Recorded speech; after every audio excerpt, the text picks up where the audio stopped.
What's up, everybody? This is Johnny Basement. We're back here in the basement for the New York Yankees versus the Pittsburgh Pirates. Top of the first inning. Right now, the Yankees have men on first and second. Nobody out. Jazz Chisholm is up. And it's the top of the first and nobody out. So Chisholm's batting third today. So we got Ben Rice got a hit. Aaron Judge got on base. And 2-2 on Jazz. Jazz is hitting third in the order today. Third in the order. Kind of switching it up a little bit here. So it's all good.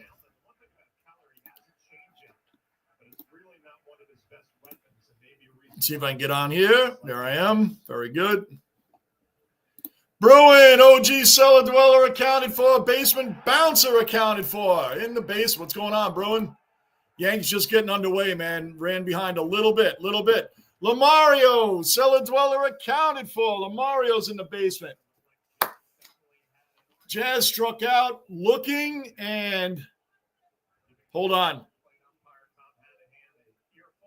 Oh, that ball was very low. And Jazz is already talking to the ump, not happy about this at all.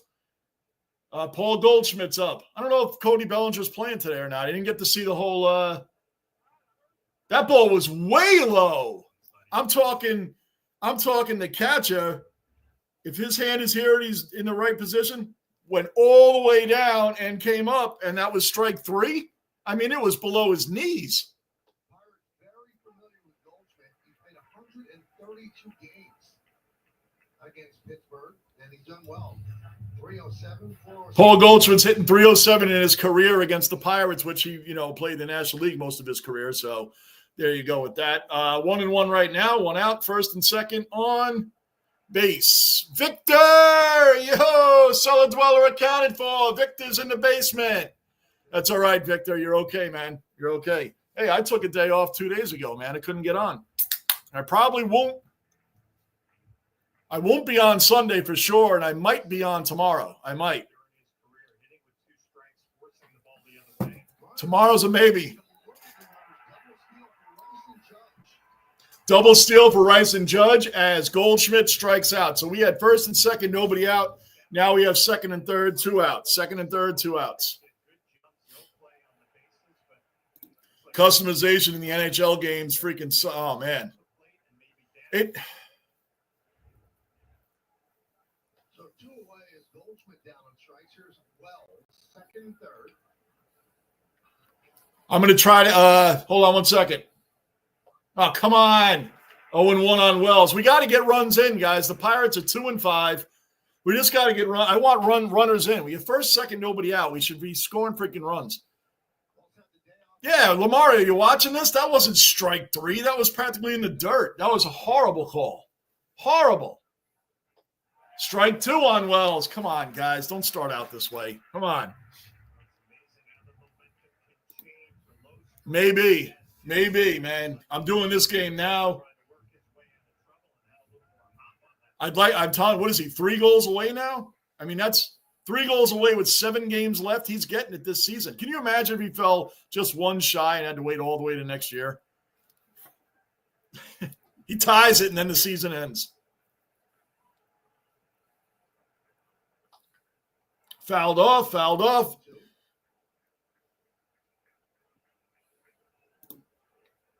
Called out. I'm putting the finishing touches on the Soto show. Okay. Guys, hit the like button. Even though there's not a lot of you in here, hit the like button. Yeah. What a weird start for a Friday afternoon game. 4:15. What a very weird start. Oh, he went. He didn't go. They said he didn't go. It looked like he went. We'll take it. Oh, no, he didn't go. My bad. He didn't go.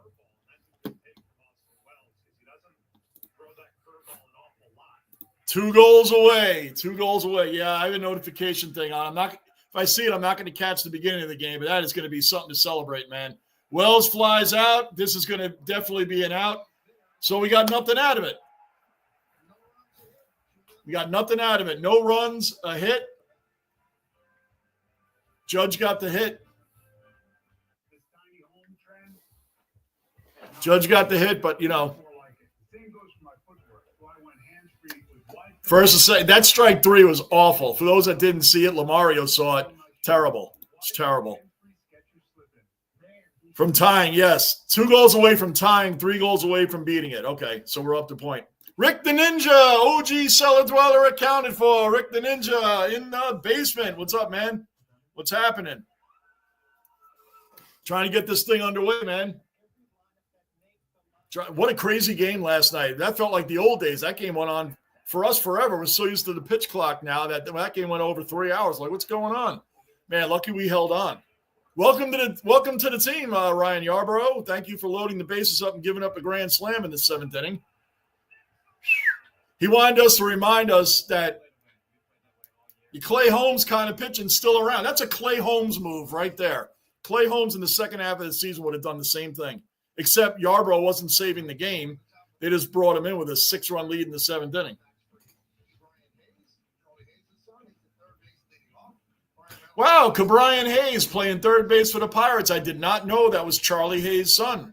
For those that don't know, Charlie Hayes was our starting third baseman in the 1996 World Series championship run, and he caught the final out in that World Series, which we lost both games at home to start the series. Everybody said the Braves were going to sweep us, and then we came back. That's the Jim Leyritz series, too. Max Fried on the mound hopefully has a better start this time than his first start. We don't remember his first start being that bad, but that's the 20-9 game. Remember, our defense gave up 5 errors, committed 5 errors in that 20-run game, and Max Fried didn't look that good. I know it's early in the season. I'm not knocking him. I'm just saying I hope he pitches better than he did last time. We had the benefit of having 20 runs, which overshadowed the 5 errors. 5 errors in that game. Remember, nobody could field a ground ball and easy ground balls. Nobody. Rick, what's up? Doesn't this seem familiar? No doubt, Lamario. No doubt. 0-1. 0-2. All right, good start. Right? A baseball game is supposed to be 2 hours and 36 minutes, especially with the pitch clock. Last night, it felt like the 4th inning was like 45 minutes. I'm not kidding. So we got Goldie at first, Jazz second, Volpe third, Oswaldo fourth, Dominguez. Oh, I think Bellinger's the DH. Let me catch that again. Hold on. It's 1-2 right now. Ben Rice is the DH. Bellinger has a day off. Judge in right, Trent Grisham in center, Dominguez in left.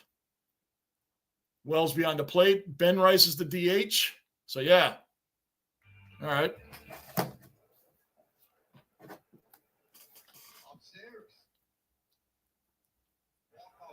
All right. 1-2, 1-2, bottom of the first. That's right. We're the away team now. We were like home for a week. Pittsburgh's 2-5 to start the season, which doesn't mean anything. We still got to win these games. Well, you just went through it, Michael. A tough start to the season. You just mentioned all those walk-off losses, and run production has been a problem. Only 19 runs in 7 games, batting average under 200. You do have some young stars. Pittsburgh has 19 runs in 7 games, and the team average as a whole is under 200. Yikes. And that makes me nervous because New York teams, regardless of sport, will come in and play a team like this and then make them look like World Series contenders. Judge, what a catch! He hit off the wall. Judge just banged off the wall. Man, don't get hurt. Oh, man, he hit that wall hard.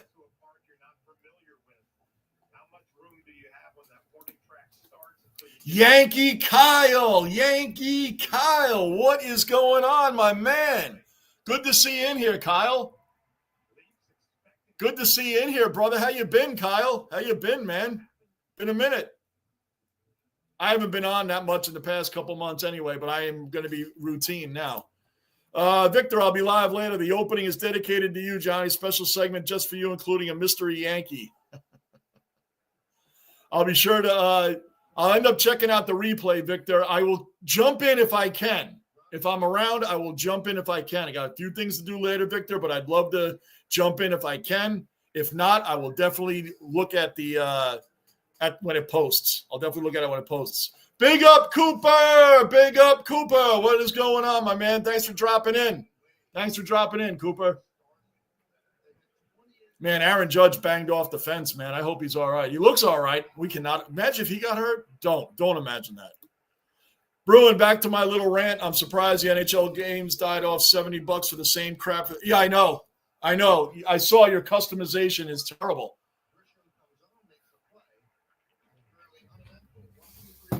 3 up, 3 down for Pittsburgh. Going to the top of the second. I'll get to that in a minute, Bruin. Yeah, you know what? They're getting cheesy because even the baseball game, Bruin, I got it. And you know what? We're paying all this money, $70, right, for these games.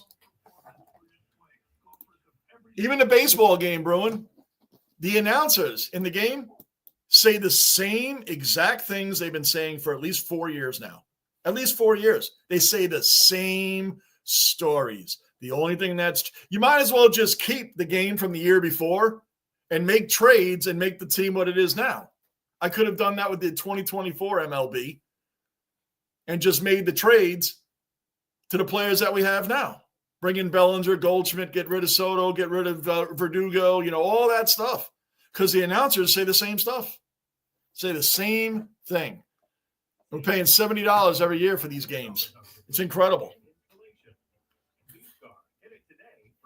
It's insane because way back when the technology wasn't as good, they weren't doing this, Bruin. Every year, I mean, there might have been some things that were the same, but man, it's like, all right, NHL 25, they're just taking the thing and just changing the year. Everything else is the same. Cooper said, "What's up to Cooper? My bro Bruin, how are you?" Kyle, good afternoon, Kyle. Am I reading the same stuff? I think I am. Kyle, always good to see you in here, man. You guys got to check out Kyle, man. He is hilarious. I like his posts. You guys got to check him out, Yankee Kyle. Lamar and I used to playing on. I know. I get. Rocco wants to say hello. Rocco getting in his TV time. Wants to say what's up to everybody. It's an early Yankee game today. So we are chilling. We had some serious thunderstorms this morning. I mean, shook the house a little bit. Like at 5 a.m, all the power went out. So that was fun, especially on a day when it was like warm and we don't have the AC on. In the morning was when, and the fan goes out. That was wonderful. It could have gone out any other time, so I wouldn't have known it.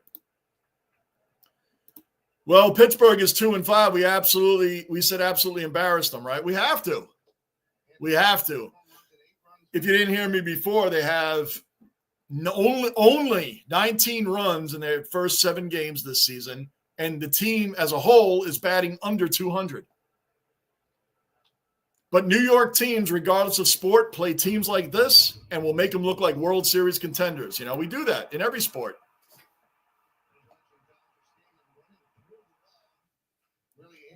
Oh, they're showing when Judge rammed into that fence and broke his toe. Like, why are you showing that bad mojo? Volpe grounds out the second, and he didn't even sprint the whole way down the line.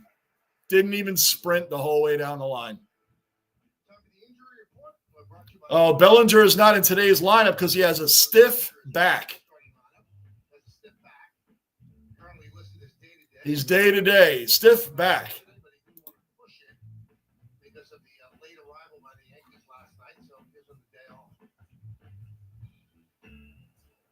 He's a stiff back.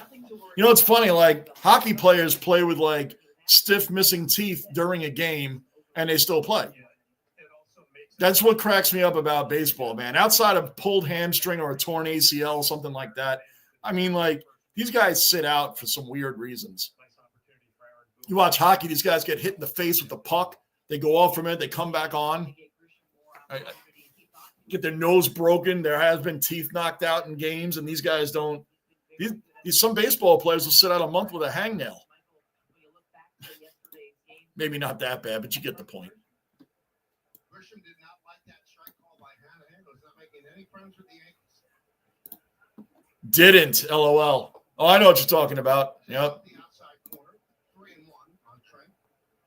Well, it's always a challenge when you're an extra outfielder. Bruin, hey, Victor. Bruin, exactly, John. No doubt. I'm playing MLB 25.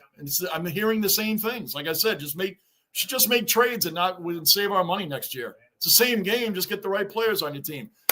Trent Grisham works a walk. Big Don, let's go Yankees. Big Don, welcome in the basement. Subscribe, bell notice, hit the like button. Big Don, welcome in. There's Rocco making his rounds. He's tired. He said he's 14. Oh, yeah, for Rocco. Rocco, we've had him since he was 3 months. He's 14 now. Hi, Rocco. All right, so we got Jason Dominguez up, batting 250, batting 8th in the order. Happy Friday. Yes, Daniel. Another cellar dweller accounted for. Happy Friday, Daniel. What a weird start for the Yankees, 4-15, and that would be 1-15 for Victor over there in Cali. Come on, Jason. Swing and a miss. 0-2, man on first. Victor, I'm pretty sure it's going to be one of the best. I did mega research. It's titled Soto versus. I can't wait to see it, Victor. I can't wait to see it. You guys all have Victor's channel, right? You guys have Victor's channel. If not, I'm dropping his link in here right now. Make sure to check out Victor tonight or at any time. That is Victor's channel, guys.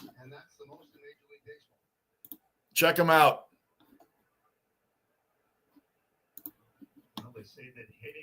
Bruin, it's just embarrassing. The games they used to make like 15 years ago are country mile. It's true. It's 100% true. I'll tell you what, man. I said it as a joke, but the more I think about it, it's not a bad idea. Next year, just make the trades. Because the game itself, it's not like they have monster upgrades to where you're missing out on all these great new dynamics to the game, right? My MLB game is exactly the way it was last year, except the players are different on the Yankees. That's about it. That's it. There's nothing else different.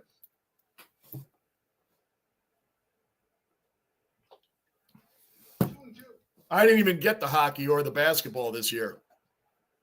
I'm doing too much with this, the channel, writing. I only got the baseball because that's my favorite game on there anyway.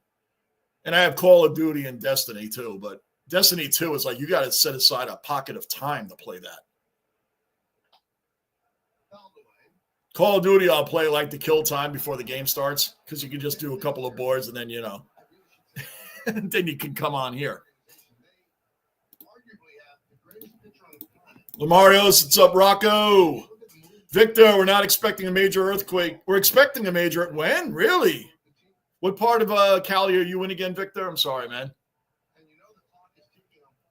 What part of Cali are you in? Big Don, 100. Yes, sir. Absolutely. Yep, that's Rocco's the man. He's basement mascot. He's been with us since he was 3-4 months old, man. He's hanging in there. He's hanging tough at 14. Dominguez, that could score a run. That's going all the way to the corner. Grisham made it to third. He made it to third. He didn't want to push it home. I don't blame him. It's fine. It's fine. There's only one out. Oswaldo Cabrera coming up. Again, I love Oswaldo Cabrera. I really do. I think he's going to be a great utility guy for us for a long, long time. You know what DJ used to do for us. I don't believe he's an everyday third baseman. So I have to explain that because there were some people that thought I was saying I didn't like Oswaldo Cabrera at all. No, I love the guy. He can play every position in the outfield, every position in the infield.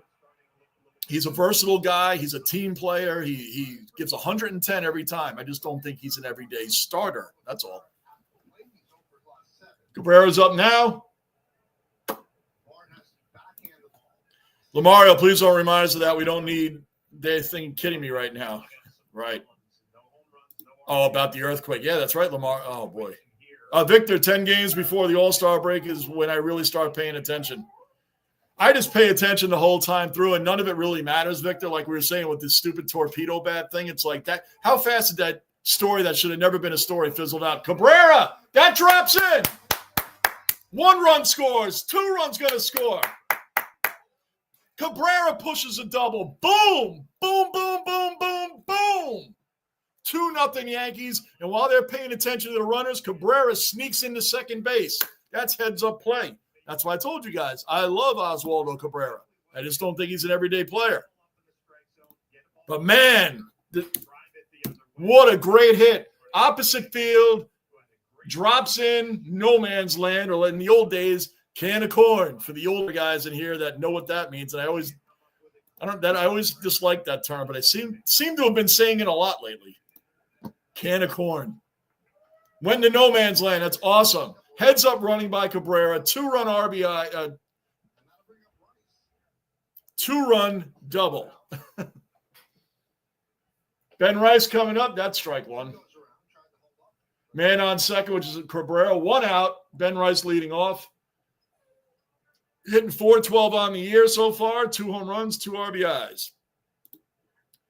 Victor Rocco. Yes. Bruin says, what's up, Daniel? Lamar. Oh. Just think what happened to Paul Correa and this Paul Correa and the stand.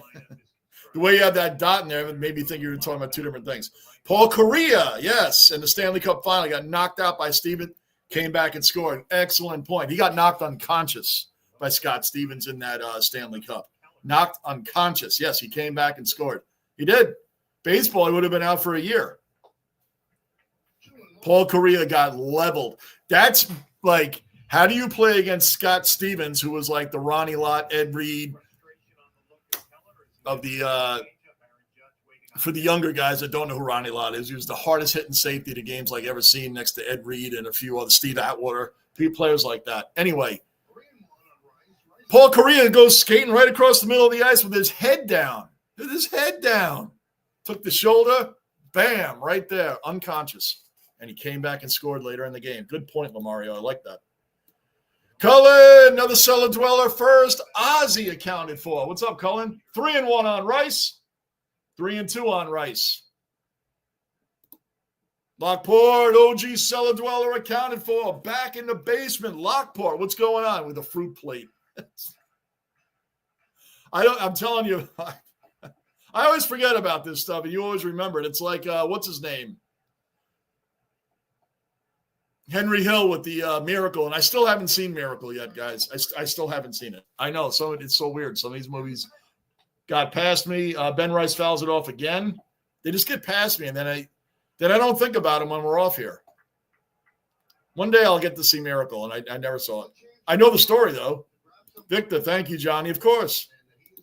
Angus, Johnny, Angus, another cellar dweller accounted for. Our soccer ambassador. Angus is in the basement. Got some big games coming up. Inter Miami and LAFC next Wednesday, man. That's a big one. And Rice works a walk. Now we got first and second. First and second, guys. Rice works a walk. Angus wave. Angus, the Blues have won at least 10 in a row. Yes. That good old Jim Montgomery, Bruin. Know that guy? That's weird because he's the head coach of the St. Louis Blues now. But how do you fire that guy? That's exactly what I'm talking about with Laviolette. Like, you got a great coach that's doing great things. Yes, the Rangers aren't doing great this year. But look what the Bruins did with the guy that set the regular season record for wins, and they throw him away after the next season. Just go away. You go take that winning attitude and go coach the St. Louis Blues. And where are the Bruins now? Where we are, in the basement. That's where they are. Aaron Judge. No offense, Bruin. You know, my Rangers aren't doing anything special anyway. Rangers got too tough a road to try to get in. If they beat the teams that they need to beat to get into the playoffs, then they're playoff ready. We went over who they're playing the last few games. Lightning twice, Panthers, Hurricanes, you name it. They're playing all these teams that are fighting for position in the playoffs. Not to get in, they're already in. 0-2 on Judge. 1 out. Berkeley, California, 15 miles from San Francisco. Nice, Victor. You already know my routes when I drove the truck. I went as far up as Sacramento, Oakland. Went over Donner Pass a gazillion times. 40 miles downhill coming in from the east. It's a fun time when you have 45,000 pounds in the trailer and the truck is pretty much 80,000 pounds at that point. Real fun going down 40 miles downhill. Donna pass. All right, 1-2 on Judge. Struck him out right down the middle. Four-seam fastball right down the middle, and he struck out Judge. He challenged Judge, and maybe Judge was not expecting a fastball right down the middle. He did it. He challenged him and got him. Save the money, Johnny. NHL 25 isn't worth it at all, and I got it on sale a while. Yeah, I've been told that. That's why I didn't get it. I didn't get NBA 2K either. I didn't get that either this year. I just got the baseball. And I was really disappointed that I feel like I still have the same game from last year, except for the players. Which, again, honestly, you could just trade these. I could have traded everybody on 24 and just did it again. Michael, another cellar dweller accounted for. Michael is back with us, man. Good to see you back in here, Michael. Thanks, man. Angus, they won't be like they were in 2019. Oh, Stanley Cup champs? The West is tough, man. West is tough. Got a lot of tough competitors in the West in the NHL, man. But the Winnipeg Jets, they're kind of like, what happens to Connor Hellebuck in the playoffs, man? The guy's an amazing goalie in the playoffs come around. He has a losing record as a goalie in the playoffs. And we went over this earlier. Weren't they like a plus 80 on the differential? Like, that's insane. But the knock on him is he can't get it done in the playoffs. Well, it's not just the goalie, right? That's what I always said about Lundqvist. And Lundqvist actually could get it done. He has like all the Game 7 records he has. Couldn't score. 1-2 on Jazz, top of the second. Am I still in the top of the second? Yep. The forecast does not look good. Rain the next couple of days, and then move on to Detroit where it's going to be chilly. They're expecting rain in Pittsburgh over the weekend, so that should be interesting if they get these games in tomorrow and Sunday.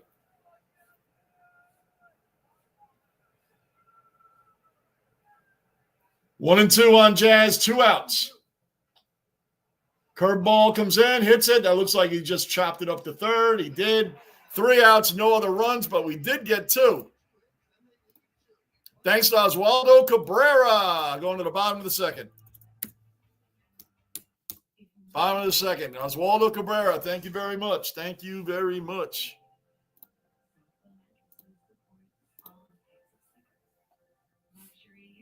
Angus saying what's up. Yep. He's an absolutely great guy to have on the bench, Oswaldo Cabrera, yeah. And Big Don, we were saying yesterday, I was saying my honorary mention of favorite Yankees we still have on the bench, Trent Grisham. Trent Grisham was a throw-in in the Soto trade when we got him. He was a throw-in. And guy's a Gold Glove outfielder. He's great for defensive positioning. He can play anywhere in the outfield.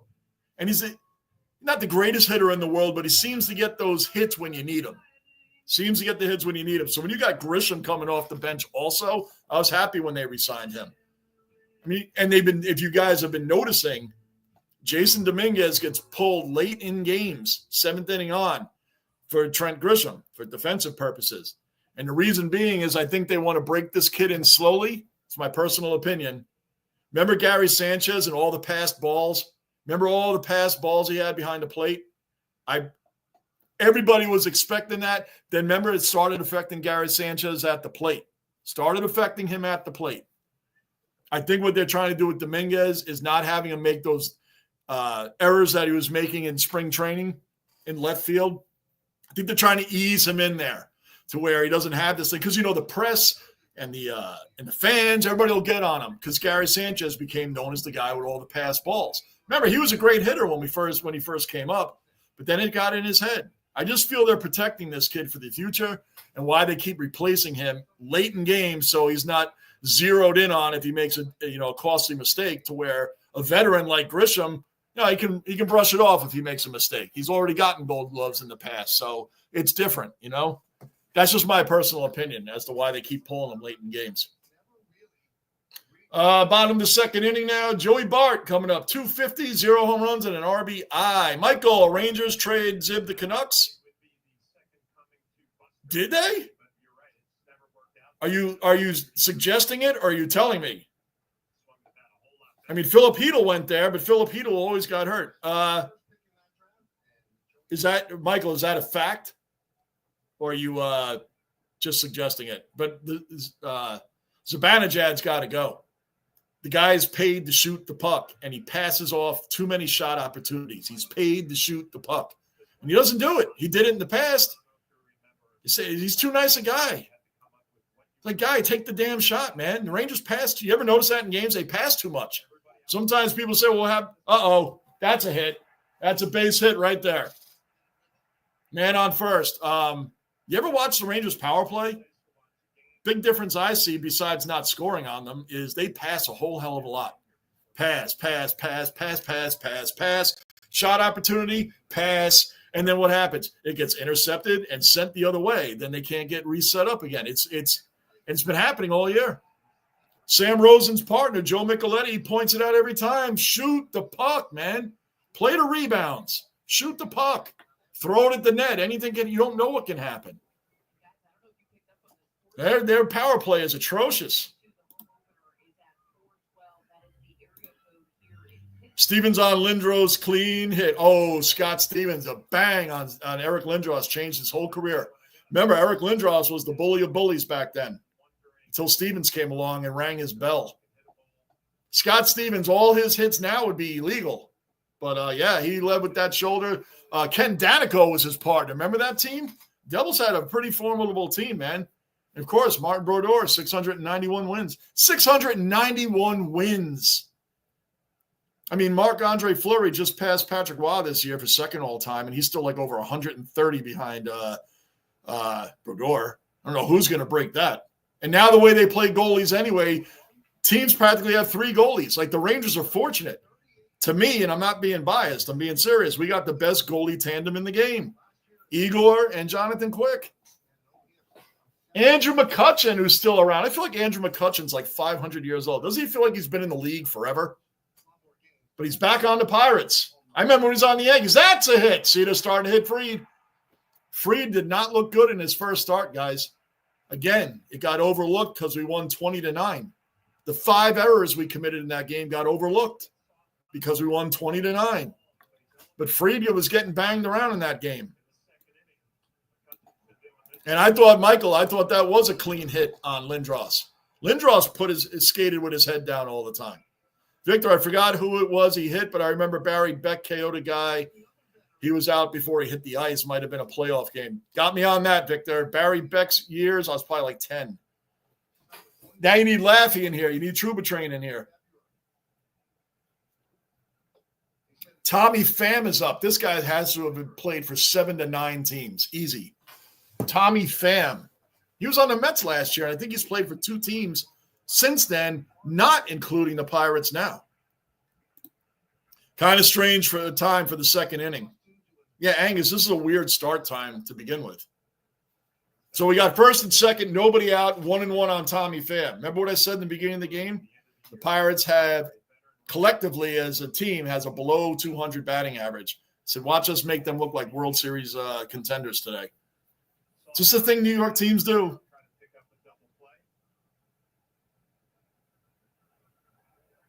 Just what we do. Bruins went to sleep. Bruins, man. Oh, man. Hey, what a fall off. No Marchand. It still doesn't feel – I'm not a Bruins fan at all. But that just feels weird for him not to be on the Bruins. Just weird, man. That guy's a Bruin through and through. It'd be like looking at, like, Dustin Pedroia on a different team than the Red Sox when he was playing. Like, it just – or David Wright off the Mets. Like, it would seem weird. Steven Stamkos in a Predators jersey is awful. Awful. These games should be like 8-0 right now. That's how bad the Pirates are. I know. And here we are struggling. Here's a grounder to Fried. All right, second and third, 1 out. We got 1 out, second and third. Angus, I know slid down Nob Hill in San Francisco during the summer of 85. Wasn't that a song? Summer? Oh, no, that was summer of 69. Oh, a little off. The Swayman, right. When they had Olmark and Swayman together, like that was a tandem that was unbeatable. I mean, like seemed unbeatable.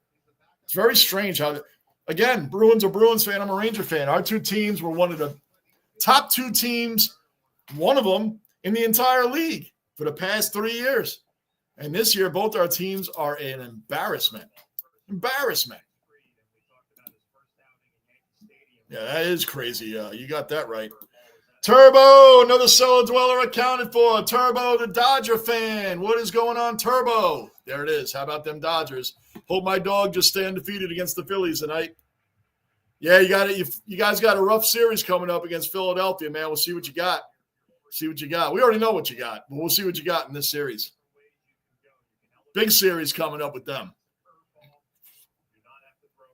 0-2 on Rodriguez. 1-2. Fried has thrown 24 pitches. Not bad.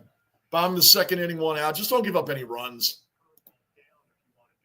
All the AFL games have never been good. This season, I'm talking about this season, the best game I saw this season so far, Cullen, was Collingwood and Carlton over the yesterday? 2 days ago. That was a great game. My Brisbane Lions haven't been looking too good. I don't care about their record. They haven't been looking too good so far. But they started off poorly last season. They started out poorly, and they won the whole thing. So we'll never know. The Jets, at least one team might win something. Winnipeg Jets, I mean, they have the team to do it. Soft ground ball. Cabrera throws to first. Got him, and no run scored. Soft ground to the third base. No run scores. That's what I'm talking about. Now we got 2 outs, second and third. Let's get out of this thing. Angus, it's raining a whole lot today. Hopefully flash flooding will not be a problem in the area. Man, I hope not either for you, man. We had it this morning. Man, the thunderstorms was clapping. The room lit up like someone put a big spotlight in the room this morning. It was crazy. I don't see the Jets doing anything with the new head coach. Oh, you're talking about the New York Jets? I don't see the Jets doing anything. You know why? Because they're the Jets.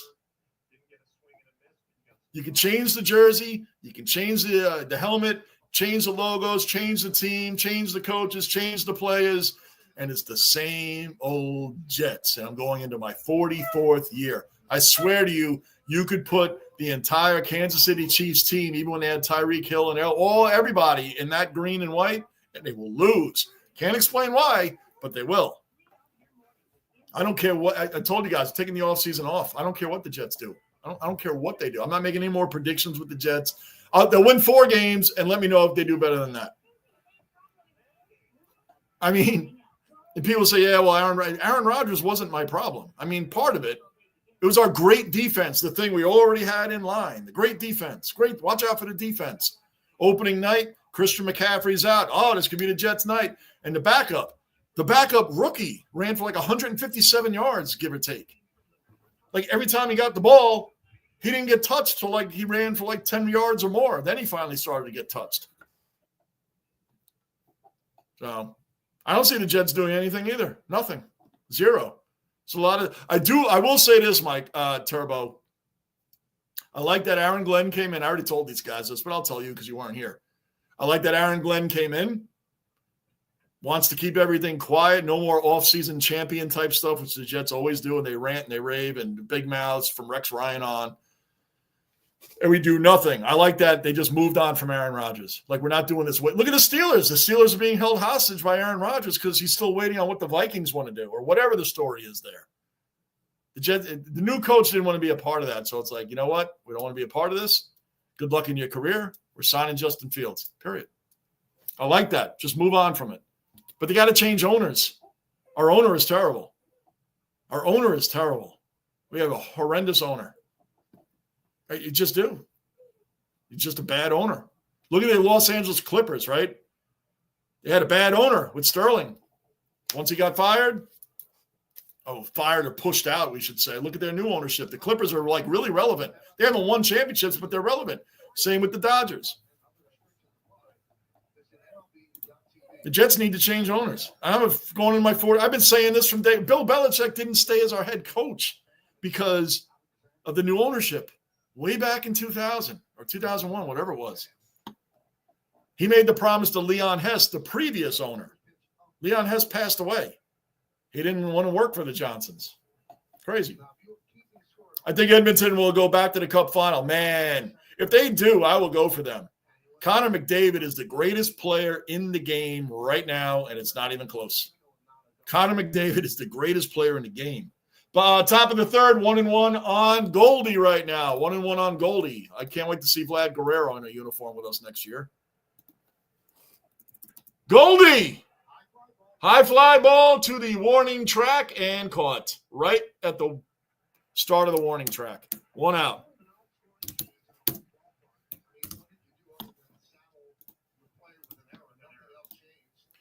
2-0 top of the third. Michael, Aussie rules, Hawthorne Hawks.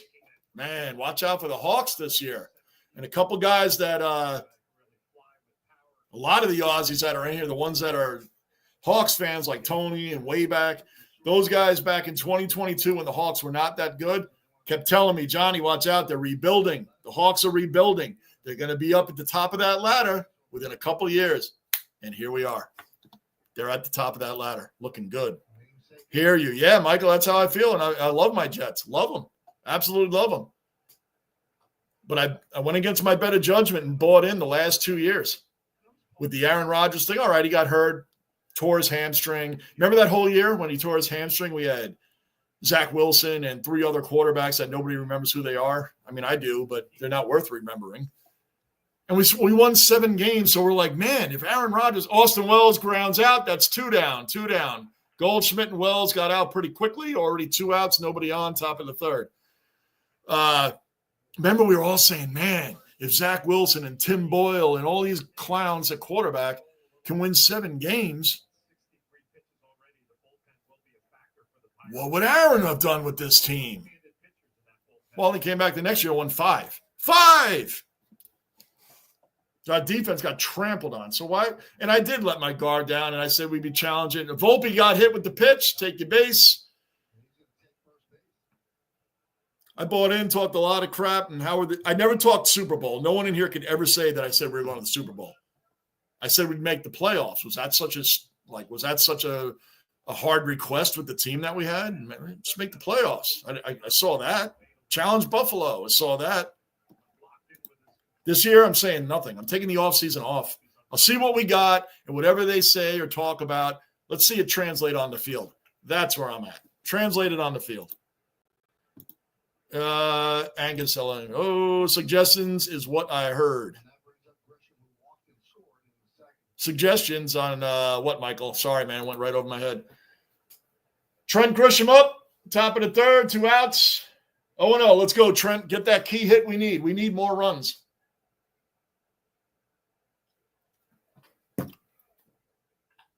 Right up the middle. Bobbled the ball. First and second. Error. Kiner Falefa. IKF. IKF. Everybody remembers Isaiah Kiner Falefa. Hit right to him.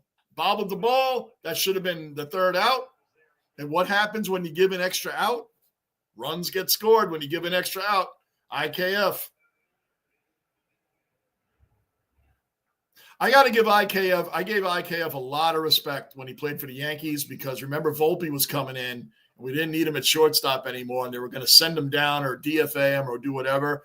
And IKF was like, remember when we had just gotten rid of Aaron Hicks and all that was going on, and IKF was like, I will play any position you need me to play. I want to stay here. I respected that, man. Remember they put IKF in the outfield. He didn't do badly. I mean, he wasn't a great Yankee. Wasn't even close. But I respect the fact that he understood that Volpe is going to be the guy at short, and we're going to, basically get rid of you. He took advantage of that whole outfield mess we had out there in left field and stuck around. Michael, I'll be asleep because I'm in the USA. Oh, wait a second. Sorry, Lamario. Michael, do you think my West Coast Eagles will win tomorrow night? Broken bat that drops in. That's going to score a run, and he bobbled the ball. 1 run's in. Moving to third is Grisham. Boom, boom, boom, boom, boom, boom. What did I just tell you guys? You guys already know it because you're educated sports fans. When you give an extra out, like IKF just did, he gave an extra out. He bobbled the ball. It should have been a third out. What did I tell you? Run, score. You pay for giving a team an extra out. They paid for it. 3-0.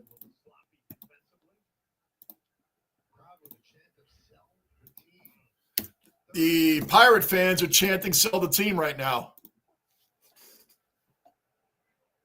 You knew they were loaded for bear, John, because obviously home openers, the entire team gets. So Volpe scores, and by the way, the hit that Grisham just had that went into left field, not Grisham, Dominguez.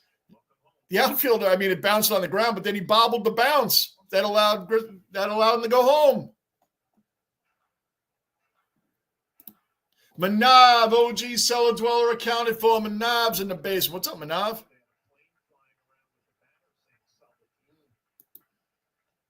Manav is our cricket ambassador, for those that don't know. 0-2 right now. 2 outs on Cabrera, first and third. Stevens wasn't any less or a bully either. I don't think he was a bully. OG Mike thinks he was a bully and a dirty player. I didn't think Stevens was a dirty player. He'd be considered a dirty player now. Not so much back. I like big hitters like that. That's just me. I like big hitters. Michael says, good luck, mate. That has to be to Lamario and his West Coast Eagles. Manav, I'm at work right now on my lunch break. Nice, Manav. What are you eating? What do you got going on there? Manav, you're on your lunch break at work because you're in California, and it's 5:05 here, so it's 2:05 for you. AFL is a monster sport. I love it, Michael. Said Brisbane Lions, Charlie Cameron, let's go.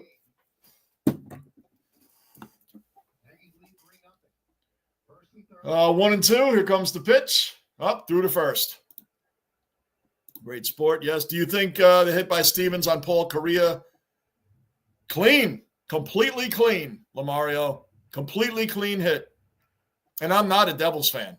I'm a Ranger fan. I do not go for the Devils. They are a direct rival. Although I do not hate them as much as I hate the Islanders, I don't go for the Devils at all. I was a Martin Brodeur fan because I like goalies. Oh! Foul ball. I thought that dropped right on the line. That would have scored more runs.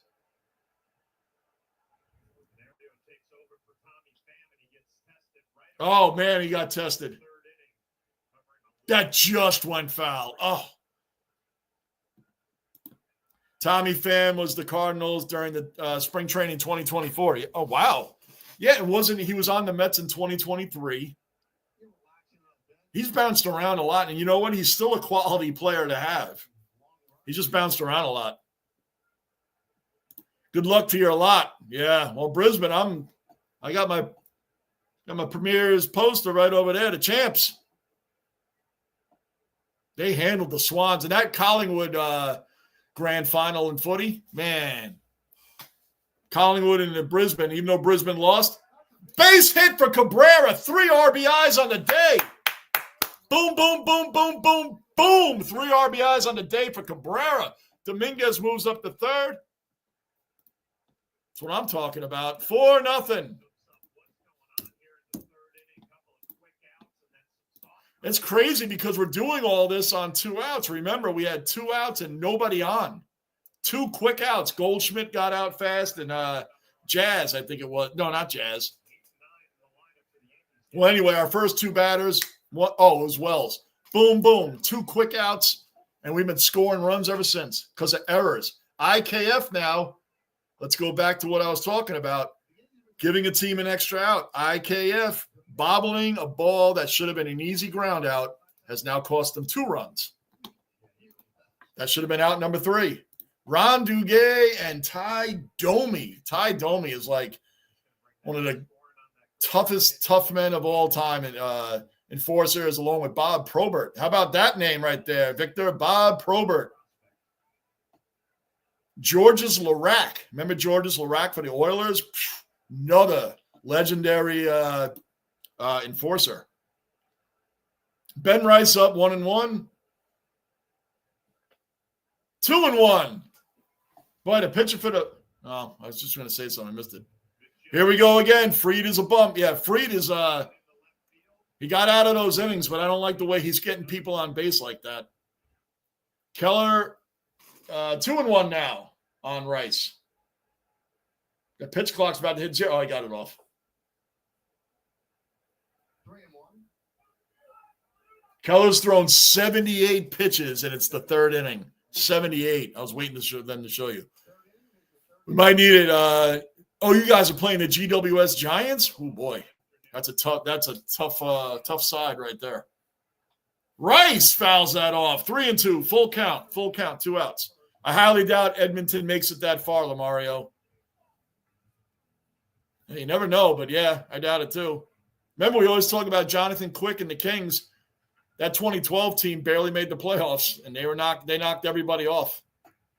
And then beat Brodeur and the Devils in the finals. The New York Giants, remember, they beat the Patriots. That Giants team made the wild card at the midnight hour. Never know. That's what we were talking about pressure yesterday. The Premier League in soccer, football, whatever you want to call it.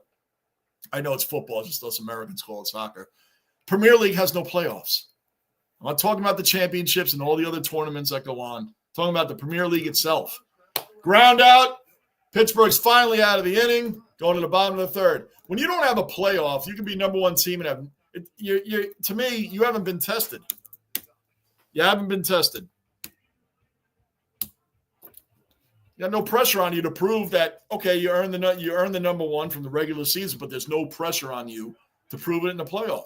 Let's see you earn that championship. Liverpool can coast the rest of the way. I've said this already, so I'm not going to go on and on about it. Victor, what's up, Cullen Dude? How are you? Angus, I lived there for that summer. Really? Angus, you've been around. Michael, boom. Boom. That's the pin of the day right there. Michael, where is that one? Oh, there it is. Michael, you got the pin of the day. Pin of the day. Anybody. Sorry, Rick the Ninja. Rick the Ninja's an OG and been with me a long time, but it's used to me making fun of the Islanders. Anybody in an Islander jersey is bad. That's the pin of the day right there. Boom. Michael, good one. Good, Victor, and you. Cheers, mate. Have fun. Shake my head. My area has a flash flood alert. Oh, boy, Angus. Sucks. That means it's coming this way. Those storms are coming this way then. And I already see it. I'm dreading it. But the lawn mowing time of the year has begun. Had it not rained out hardcore today, I would have mowed my lawn today for the first time to begin a 7-month trek of mowing the lawn. I don't hate it. Sometimes it's annoying. It's like when it gets to the summer when it's 98 every day. Be safe and careful, Angus. Yes, Cullen. Oh, video games. Okay. Yeah, I'm with you. I'm with you anyway, Cullen. Good stuff. All right. You know me in here, man. I move and talk about so many different things, and some things go right over my head. And then I try to play it off and act sometimes like I know what you're talking about, and you guys in general. And then it's like, I'm better off just saying we're in the basement. IKF coming up. Can he make up? That error cost them 2 runs. 2 runs when it should have been third out. You can never give a team an extra out.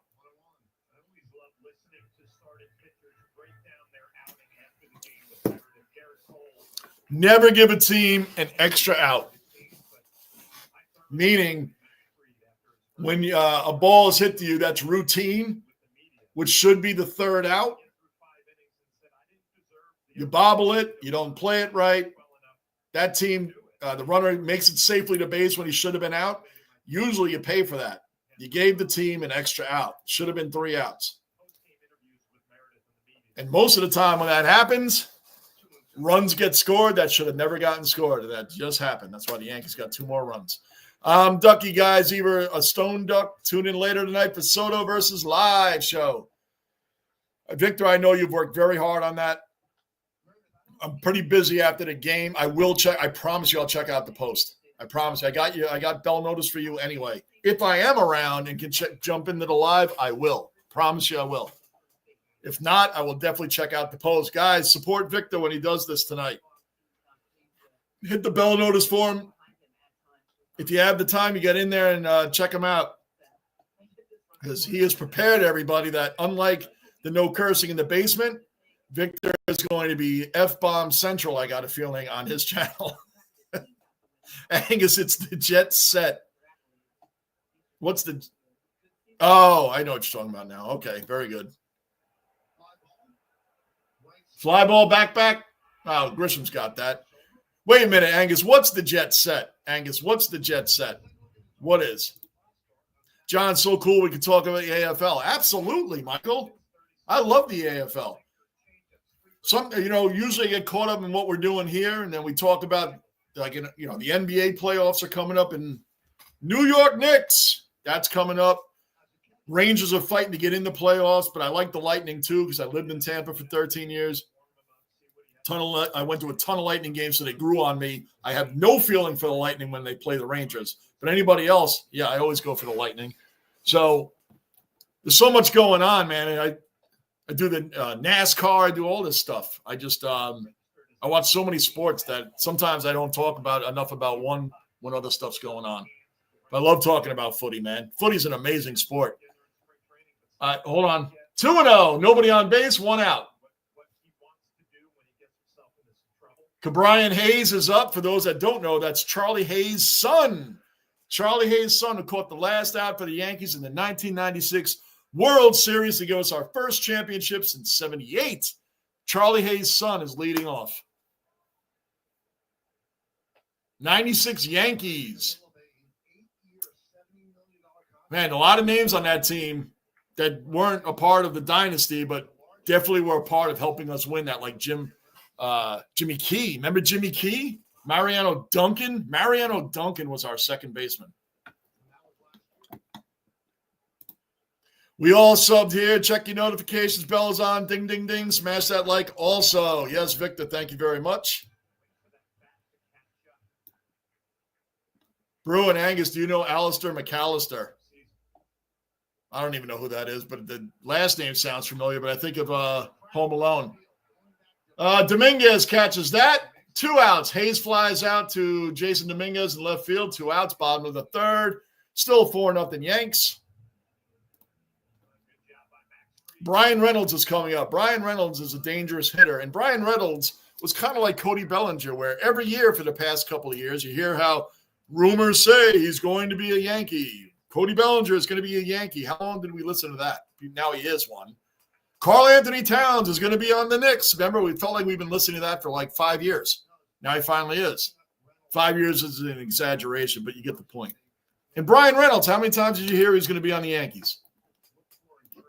Anyway, Brian Reynolds is a great player, man. He's stuck on the Pirates.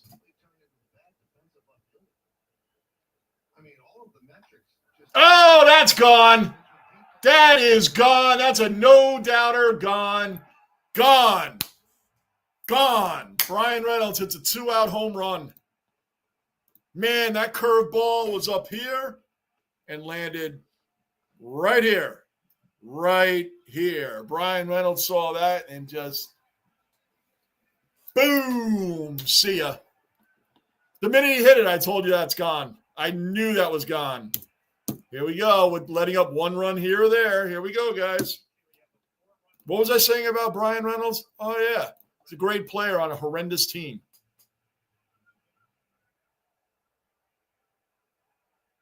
That was a few rows back in the bottom row. O'Neal Cruz, by the way, I'll take it back, is another great player. He came from the Dodgers system. Yes, Michael, he's going to pass Gretzky this year. He's got 3 goals to go and 7 games to do it. Can you imagine if he didn't miss that month? If he didn't miss 1 month, Michael, he would have done it already. Yep, he's going to pass him. So that'll leave what? Gretzky with 56 records? Angus says he knows he's a soccer player, played for the Premier in Argentina. Played in the Premier League in Argentina. I don't know who he is. Oh, plays. AL East will be a battle of the Sox and the Yankees. Well, maybe this year it finally will be, because I heard that last year with the Red Sox too, Michael. And I don't think it's fun. I'm not a Yankee fan that loves seeing the Red Sox in last place or not making the playoffs, because the whole rivalry is about both teams fighting for the top. I have friends of mine, Michael, that are diehard Red Sox, diehard Boston, everything. And they say the same thing. If they're like, if one of our two teams isn't in it, it's not as fun. It doesn't matter if the Red Sox beat us a few times last year, but they're not in it. So, yeah, okay, they beat us in a few series, but they weren't in it. When the Red Sox were winning the World Series, things like that, man, they made us have the most embarrassing loss in 04. But both teams need to be in. The Red Sox the last 3 years, right? They haven't made the playoffs the last 3 years. Am I correct on that too? 3 years, right? They haven't made the playoffs since 2021. Is that correct? 22, 23, 24. I don't think they were in it in any one of those years. Well, now look at that. He gave up the home run, the 2-out home run, and now he walked O'Neill Cruz. Here we go. Bruin, I like big hitters too, obviously, but I kind of been sour on Scott Stevens recently. Why? What did he do recently? What happened recently, Bruin? I mean, he's not like he's playing, right? Did Scott Stevens do something? They're having a meeting on the mound. They're probably just saying, hey, Max, you got to get guys out. You got to get guys out. We all know why. Just to give him a breather.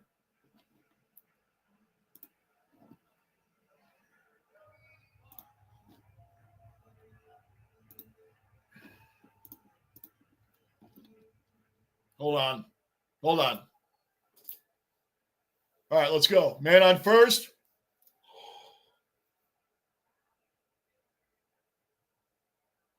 O'Neill is stealing second base. He definitely made it.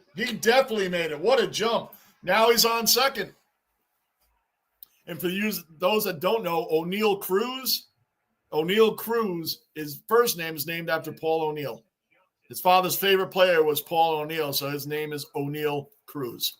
So there you go. And now he's on second base. He's 7 out of 7 on stolen base attempts this year. Bruin, Joe Coker, the Red Wing, Detroit Red Wings, heavy hitter, man. Big time hitter. Good shout out on that, Bruin. Victor, I've been living 1969, 61 years. Peace and love. Lamario, what did I miss? I was eating. Well, you missed Max Fried get the first 2 batters out fairly quickly. Brian Reynolds hit a 2-run home run. No. Hit a 2-out home run. Then he walked O'Neill Cruz, who just stole second base. So now it's 4-1 Yankees.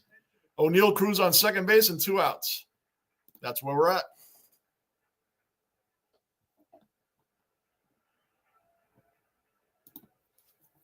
Ron Greshner, favorite Ranger. I'm older. I'm right up there with you. Well, Michael, I'm in my 50s, man. So I know who you're talking about. I always liked Adam Graves. When I first started watching the Rangers, you ready for this, Michael? When I first started watching the Rangers, you know who the goalie was? Eddie Mio. Eddie Mio was the Rangers goalie when I first started watching them as a kid. Bruin Kings then had Quick, and Edmonton goalies are nowhere. Oh, yeah.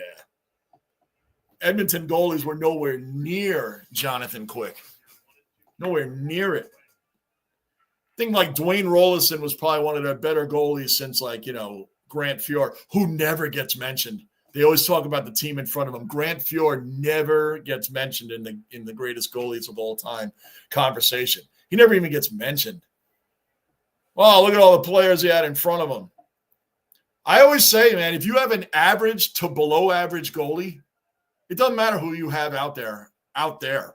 Those guys are not going to make big time saves. You need a great goalie. You need an above average goalie. You need a solid goalie to win multiple championships. So for him not to get mentioned is embarrassing. It's embarrassing, man. I'm not an Edmonton fan. But Grant Fuhr not getting mentioned at all is that's silly because I don't care what team you have out there. Your goalie is below average. You ain't winning championships, especially not multiple ones. It's weird, right? How many teams win Super Bowls with bad quarterback? It happens once in a while with below average quarterbacks. Trent Dilfer. I mean, he's a below average quarterback. They won a Super Bowl. Why? Great defense. But goalies, you need a solid to phenomenal goalie to win multiple championships. Angus, same here, Victor. I was born 10 days after JFK died. Wow. You guys got me beat. All right, we're out of the inning. Finally, only gave up 1 run going to the top of the 4th. Aaron Judge and Chisholm.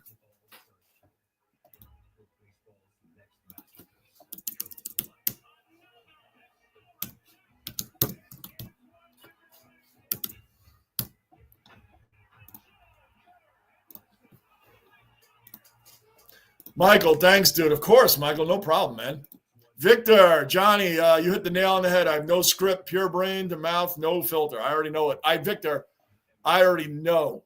And I always appreciate all of you that respect the way I want it done in here. But Victor, that being said, and for those that don't know, there's no politics, no religion, no cursing. It's just the way I like it in here. Victor, I'm actually looking forward to listening to Victor. Whether it's live, Victor, or after it's over, Victor is definitely fun to listen to. So, what I just said I don't do in here is the polar opposite on his channel. But check him out, please check him out. When I say it's the Jets set, I mean that's exactly set and do not. Oh yeah, okay. I told you, Angus, that one went right over my head. It's like when I was growing up, the term that you never. This will be for you older guys that are older than me. And you'll know the term. Like my grandmother told me all the time when I was a kid, I was a gentleman and a scholar. You're a gentleman and a scholar. I didn't even know what that meant. Because my report card sure didn't look like I was any scholar. Michael, do a great thing. Scott Stevens. Yeah, Michael, his elbows went. And this is not a knot. This isn't one of those, Stanton's injured again kind of things. He has tendonitis in his elbows, and you know why? It's from changing his batting stance. He worked so hard after 2023. He admitted his season was poor. He was embarrassed by it, and that he would work hard in the offseason, lose a lot of his muscle weight, and get his batting average up because the fans deserve it. The team deserves it. And he really did. Look what he did in the playoffs. Like, where would the Yankees – it's funny because they say, Soto carried you. Where would the Yankees have been last year in the postseason? Yes, Soto did phenomenal in the playoffs. Where would the Yankees have made the World Series if Giancarlo Stanton didn't do what he did? 7 home runs, 16 RBIs, and there were a lot of clutch ones. And I think he hit 273 in the playoffs. Where would we have been without Stanton? Would we made the World Series? Maybe not. Stanton had a lot of clutch hits, but because of that and changed his batting stance, changed the way he positioned his arms, all that. He got tendonitis so bad in his elbows, they said he had a hard time even holding a bat, straightening his arms out in spring training. So that's for hard work at an older age for changing your game to improve it. I gained a lot of respect for him for doing that. People here in St. Louis do not like the Red Sox, especially in 2004. Well, as a Yankee fan, I don't like them either. There was some Red Sox players that I liked. I liked Dustin Pedroia. I like David Ortiz. Dustin Pedroia was just that all-out. You knew when he came up, he was going to get that hit. He was going to get that hit that you didn't want him to get. He could always do it. I never liked Manny Ramirez. 0-2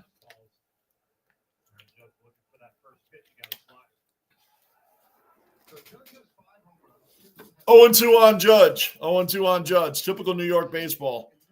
Yep.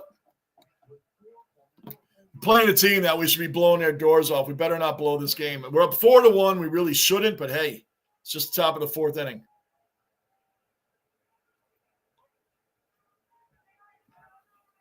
Michael, John, yeah, baseball needs that. 100%. They do. 100%. Victor, born on August 20th, 1963.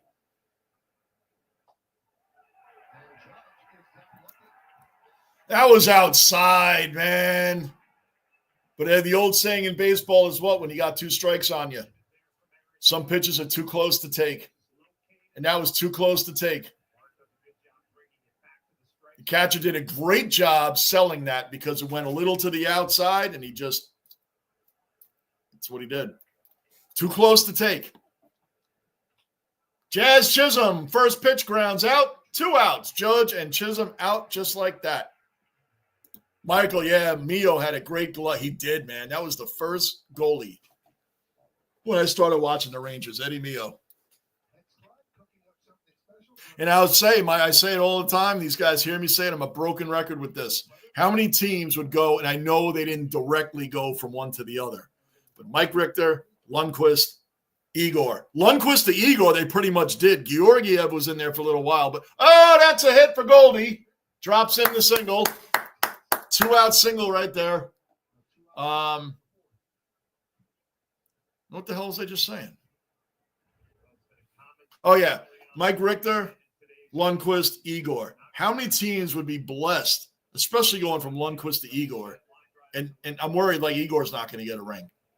How many teams get like generational goalies back to back and you don't win? Lundqvist is the Patrick Ewing and the Dan Marino of hockey. One of the greatest of his positions of all time, doesn't get a ring and can't be put in that category because he doesn't have a ring. And I told you guys my theories on rings. The ring conversation alone is silly at times. Yes, they mean a lot. They do mean a lot, but to a point. When you come to just individual players, it's to a point. Oh, Austin Wells got hit. Now we got first and second. What I mean by that is, you taking Trent Dilfer, you taking Dan Marino. Taking Patrick Ramsey, he won a Super Bowl. You taking him over Dan Marino? No. You taking Troy Aikman, a 3-time Super Bowl champion. You taking him over Dan Marino? No. And Troy Aikman was a great quarterback. He was. You taking him over Dan, though? No, absolutely not. That's my point when it comes to rings. It doesn't always go that way, but you guys get my point. Yeah, Coker. Gotcha, Bruin. Yep, Joe Coker. Angus born December 2nd, 1963. Man, you and Victor should be like best pals. Wow, Angus. Yeah, Coker. I got it. Joe Coker.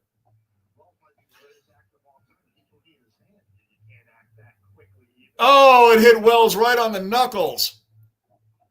I'm very bad with, you know how long it takes, Bruin, you don't even want to know how long it took me to pronounce Mika Zibanejad's last name properly.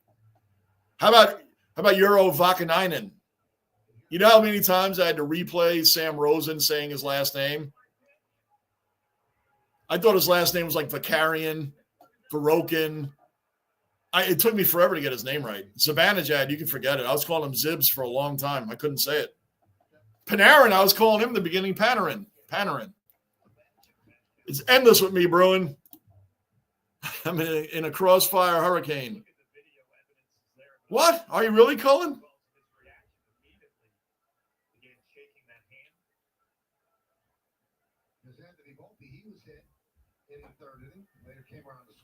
Volpe up. He got hit earlier. Now, see, they got the first 2 outs. Now it's first and second. Top of the 4th inning. Volpe's hitting 200, 4 bombs, and 8 RBIs. Yes. Dusty stepping out of the box, fooling around with his wrist gloves. That's like a whole thing. I always think that's like just a thing. It's like a superstition or things like it. Certainly doesn't sell the gloves very well. You'd make them think that they're not holding on properly. Yep. That's like an old thing. Remember Dave Winfield used to, after every pitch, used to crack the bottom of his cleats with the bat. Boom, boom. That was my favorite Yankee when I was growing up. Dave Winfield. That was my favorite Yankee, and Don Mattingly. There's still 2 of my favorite Yankees of all time. I never thought Winfield got the respect he deserved with the Yankees. Just didn't. He's a guy, 31, whose number should be retired on that wall. Dave Winfield's number should be on that wall. I've said it a million times, and I really believe it. Should be. Angus, I just had surface level history in school, Victor. I learned most of it on my own. Up the middle, Volpe, base hit. That's going to score a run for sure. Look at that. Goldschmidt scores. Again, the Yankees get the first 2 the Pirates get the first 2 Yankees out. Run score. Goldie base hit. Then a hit batsman. Now, come on. Now Goldschmidt scores. 5-1. Thank you, Anthony Volpe. 5-1 Yankees. Got that run back. Boom. Boom. 5-1. Angus, I didn't care about high school anyway. No, join the club. I'm clearly taking Trent Dilfer over Dan Gunner, OG cellar dweller, and basement bouncer accounted for. Trent Grisham up to the plate. I mean, Dilfer has a ring, so yeah, he must be better. I mean, Robert Horry has 7 rings, so Robert Horry is, of course, you're taking him over Michael Jordan, right? Because he's got 7. Right. Clearly.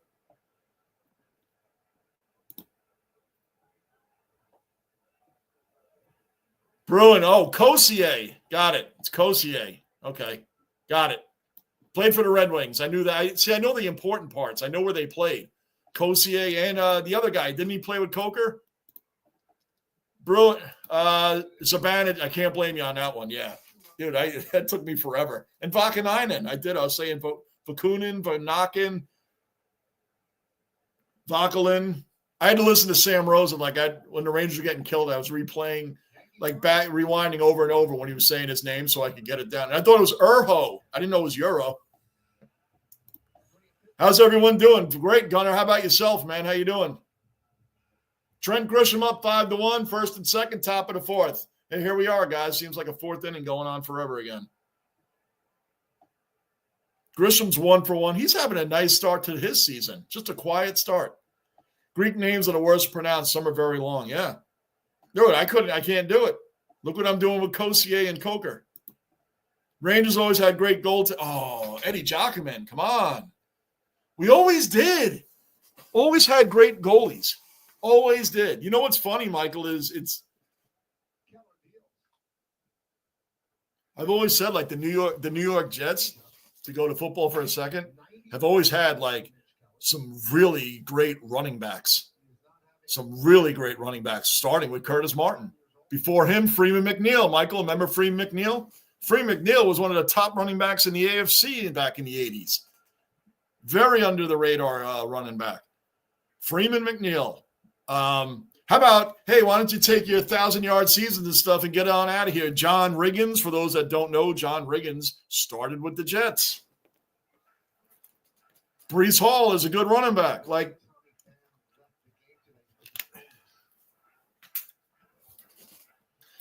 of OGs, Mr. Marine Staff Sergeant Thomas. Accounted for and in the basement. Trent Grisham works a walk. Look at this, guys. The first 2 batters were out. Nobody on. 97 pitches for Keller. He is out of the game. Nobody on. Then we start getting runs. Now the bases are loaded. And here we are in the 4th inning forever. Yep, what's up? What's up? Doing fine Saturday morning. Calling so breakfast is served. Dave Winfield, man. Dave Winfield, his numbers should be retired. His 31 should be retired, period. He's a hell of a hitter, and it's always because why? George Steinbrenner called him Mr. May because, yes, he wasn't Reggie Jackson. He's in the Hall of Fame. He had his first 10 years before he came to the Yankees. He was great on the Padres, and he's such a classy guy. We all know he didn't go to the Hall of Fame as a Yankee because of all the abuse and the investigations and all the false accusations that Steinbrenner made against Dave Winfield before they finally became friendly with each other later on. Dave Winfield said, I'm going into the Hall of Fame as a San Diego Padre. Why? Because I get to go into the Hall as their first Hall of Famer for the Padres. They're the first team to give me a chance. And Dave Winfield was drafted by 3 sports, the ABA, the NFL, and baseball. Guy was a hell of an athlete, man. He's a great human being. Big lunch with the grandkids later. Nice, Cullen. Oh, that's right. It's morning for you. What is it, 8:30 in the morning for you right now, Cullen? Somewhere around there in Australia? Bruin, your team lost 10 in a row. Good Lord. Staff Sergeant Thomas jumping on the Bruins. I didn't even know they lost 10 in a row. Wow, Bruin. Victor, my baseball idols was Greg Nettles. Greg Nettles, number 9. He also played for the Padres along with Goose Gossage. I wanted to play third base, but they said I can't because I'm left-handed. So I went to first, the other corner, and imitated his style at first. Victor, that is awesome. Because Greg Nettles, remember all the discombobulation we had at third base after Greg Nettles, like Dale Berra, Toby Harrah. Victor, remember Toby Harrah? Oh, wow. Wow, Toby Harrah. I would have never thought about him until you brought up third base. Greg Nettles was another incredible Yankee, man. Incredible Yankee. Yep, he went on to play for the Padres with Goose Gossage, right? I think at the same time. Jason Dominguez up. Bases loaded, 2 outs. Marines, always the best. Amen. Air Force top notch to friend Victor Mattingly, 23, greatest first baseman ever, bar none, and he's not in the Hall of Fame. Disgusting. Because he didn't lay his back. I hear you. I ain't arguing it. You know what I say about that, Victor? Because everybody says, well, he wasn't around long enough. He was definitely on his way to a Hall of Fame career. When you look up Mattingly's numbers, they were insane. Absolutely insane. Now, you know what I say to that, Victor? Gale Sayers wasn't around. I know it's 2 different sports, but Gale Sayers shredded his knee at a very young age, and his numbers alone, and he's deserving to be in the Hall of Fame. Gale Sayers, the Kansas Comet, he was a Hall of Famer.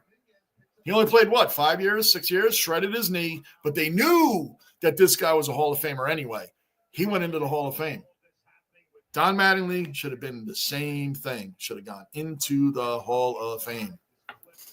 Boy, look at this, Jason Dominguez. He is the 3rd Yankee to get hit. And guess what? He got hit, and that scored a run. So you can't say it was on purpose. So we got another run on a hit by pitch. 6-1 Yankees. Well, here we go. Now we're really doing it. And still the 4th inning, guys. Boy, we get stuck in the 4th inning like yesterday. Oswaldo Cabrera up. Bases loaded, still 2 outs. Remember, the Pirates had 2 outs and nobody on base. And since then, can't get anybody out, which is fine with us. Another 2 runs have crossed the plate since then. Ball 2. I'm in the Air Force, but what? Mr. Marine, how you doing? Angus, thank you for your service, sir. How you doing? Victor, how you doing on this Friday? Good stuff. I'm just catching up, guys. So I'm going to blow. You guys know I blow through all the niceties between everybody saying hello. Marines always do their job. Does anyone know what happened 56 years ago today? You were born, Mr. Marine. I'm going to guess you were born 56 years ago today. Other than that, I don't know. I don't even know if you're 56. I'm just saying. What else is new, Staff Sergeant Thomas? Keep us safe, bro. Bruin, Johnny, you somehow did worse the second time when you said cokery. All right. Cocker, Cossier. He played for the Red Wings, and he was a bruiser. I know that much. Also, Cleveland Indians, Greg Nettles. Yes.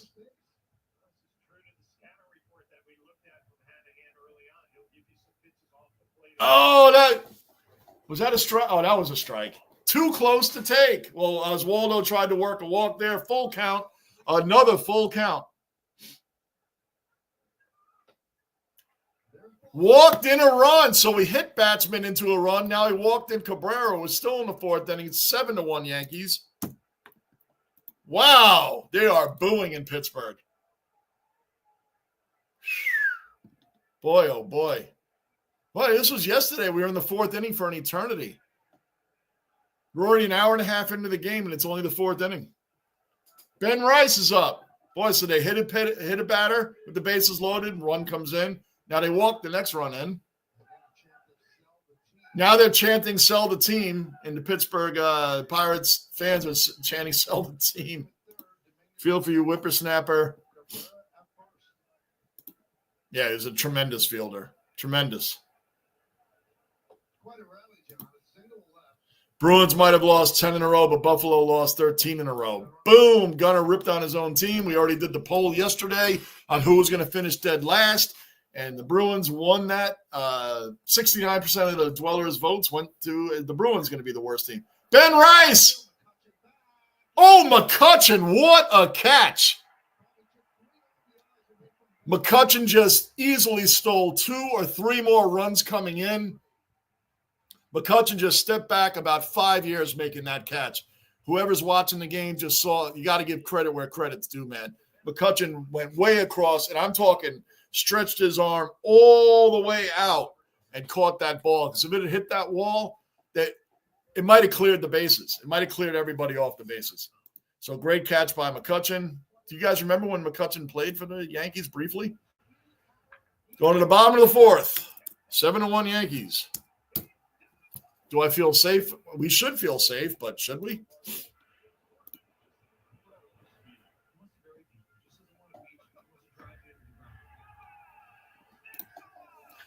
Victor, John, brilliant comparison. Gale Sayers that deserves a boom, boom, boom, boom, boom, boom, boom, because it is. I've always thought about that, Victor, and when people say to me, well, Mattingly, yes, he could have been a Hall of Famer, but Gale Sayers. We all knew he's a Hall of Famer. Guys, talk about going from superstar to superstar. How about Gale? Pretty much, the Bears went from Gale Sayers to Walter Payton. Wow. Gale Sayers to Walter Payton. Wow. Does anybody remember who replaced Walter Payton? Didn't replace him, but came after him.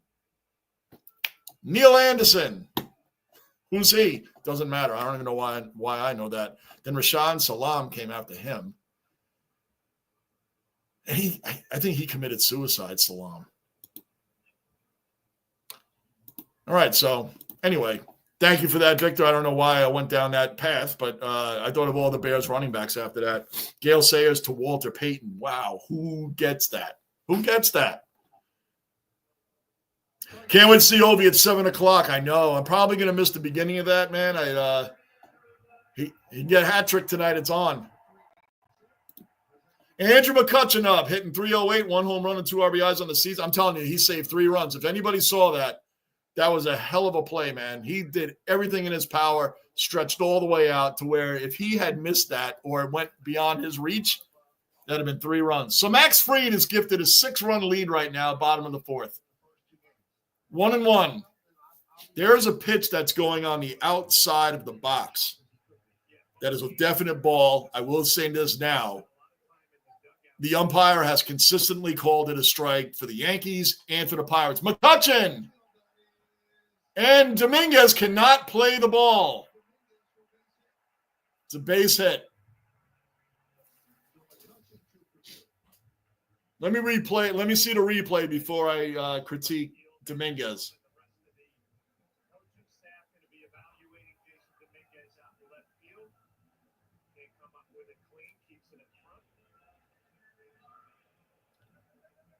He kept it in front of him, but he didn't come up with it clean. It seems like playing armchair quarterback here. I mean, he did run full steam for it, and it bounced right in front of him, so I can't completely rip him for it. Born 12/2 of 67. So you're I'm closer to you than I am those guys, Mr. Marine. I'm still younger than you, but Jerry, John, what did you think about Gary Sanchez? I said it earlier. Well, you might not have been in, but I said about Jason Dominguez and why I feel they take him out late in games for Trent Grisham, who is a Gold Glove, former Gold Glover, great defensive outfielder. Struck him out. Nice, Fried. 1 out. 1 man on, 1 out. Gary Sanchez had a lot of pass balls in the beginning of his career. He's a great hitter in the beginning of his career. I personally, it's my opinion, think it got in his head of all the pass balls because, believe it or not, the New York media and the fans will jump all over you on every move you make that's wrong. So it might have hurt his career. I think he was a great hitter, but I think he let a lot of things get into his head. And the passed balls, which he had a ton of them. I think that got in his head. And I think now what the Yankees are doing with Jason Dominguez is taking him out late in the game so he can ease his way into the pressure. Remember last year, everybody that wanted Dominguez up, and they kept Alex Verdugo. Why? Verdugo can't hit the broadside of a barn with his bat, can't hit water falling out of a boat. But he's an outstanding defensive outfielder.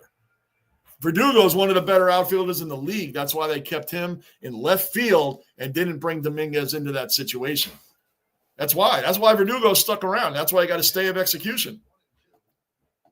So I think Gary Sanchez is a learning tool for Dominguez. I really was surprised the fall off that Sanchez had, but I think it's because he let the media and the fans get in his head. New York is not an easy place to play, as we all know. Mr. Marine, me and Angus has the same birthday. Boom, boom, boom. Angus is the same, Staff Sergeant Thomas, but separated by 4 years. So Angus loves being 4 years your senior, Mr. Marine, and he's way more than that for me. I'm barely in my 50s. Barely. August 4th, 99 for me. All right. Talk about whippersnapper, Mr. Marine, Staff Sergeant Thomas.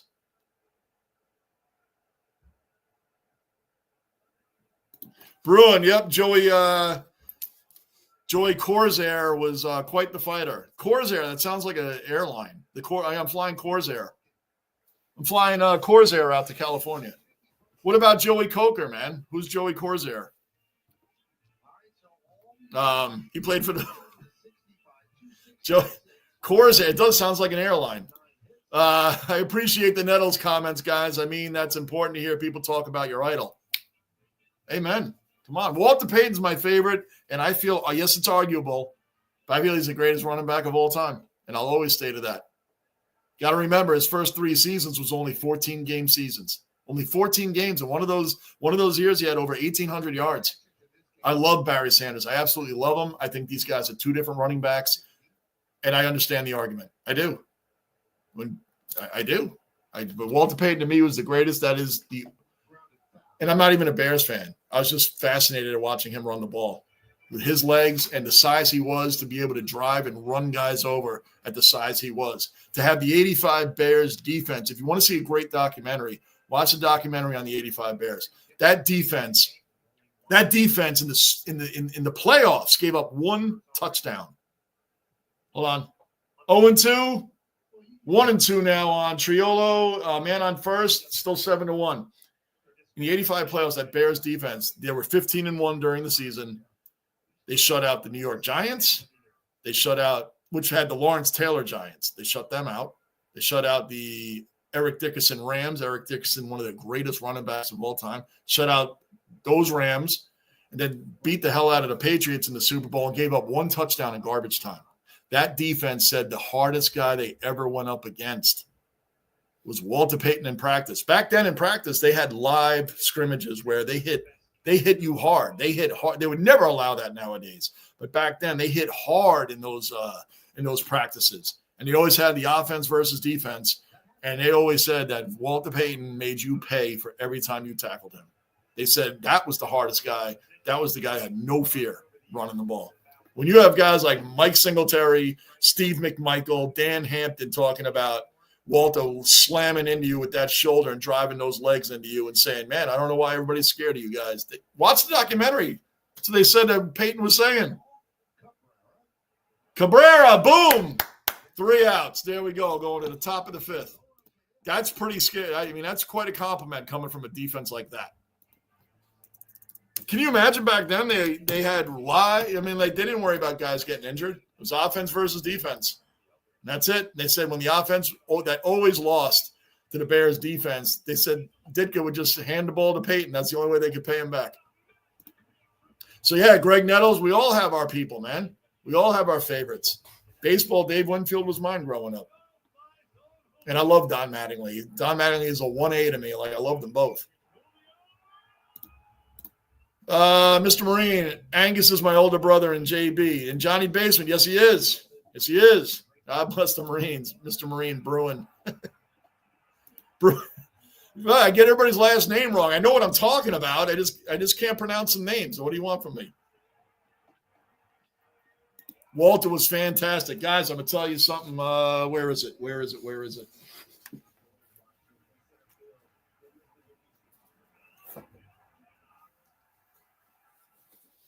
You want to read a great book? That book right there. Read it. It's an amazing, amazing book. Walter Payton wrote a lot of this book, and he died during the writing of it. It's when he died in 1999. This book is absolutely incredible. It's called Never Die Easy by Walter Payton and Don Yeager. Read it. I'm kidding, not kidding you. It's one of the greatest books I ever read.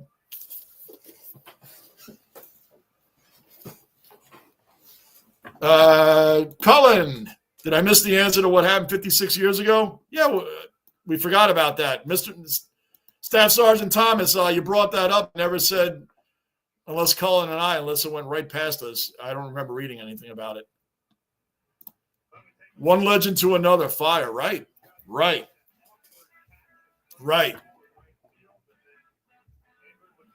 34 was he's the greatest to me. Greatest running back of all time, and I respect the Barry Sanders argument. I respect it 100% because I love Barry Sanders. Respect it 100%. And it's interesting because in the book, Walter Payton said Jim Brown will always be the greatest, and he said it. I know it's out of respect too, but hold on one second. Aaron Judge up 0-1.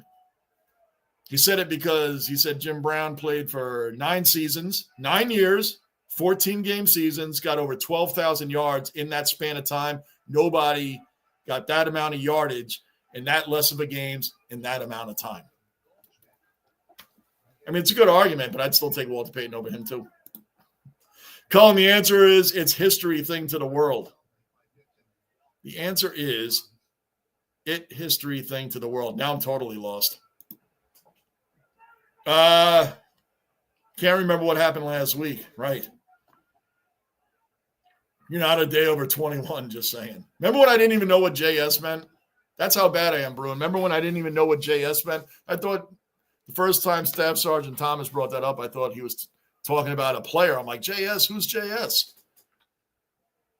Ground ball. I don't think Judge got a hit today. Nope, he's 0 for 3 now.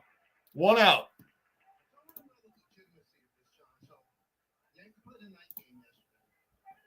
Michael, shout out to all the men and women serving our country and listen to some sports talk. Thank you. Amen, Michael. Amen. I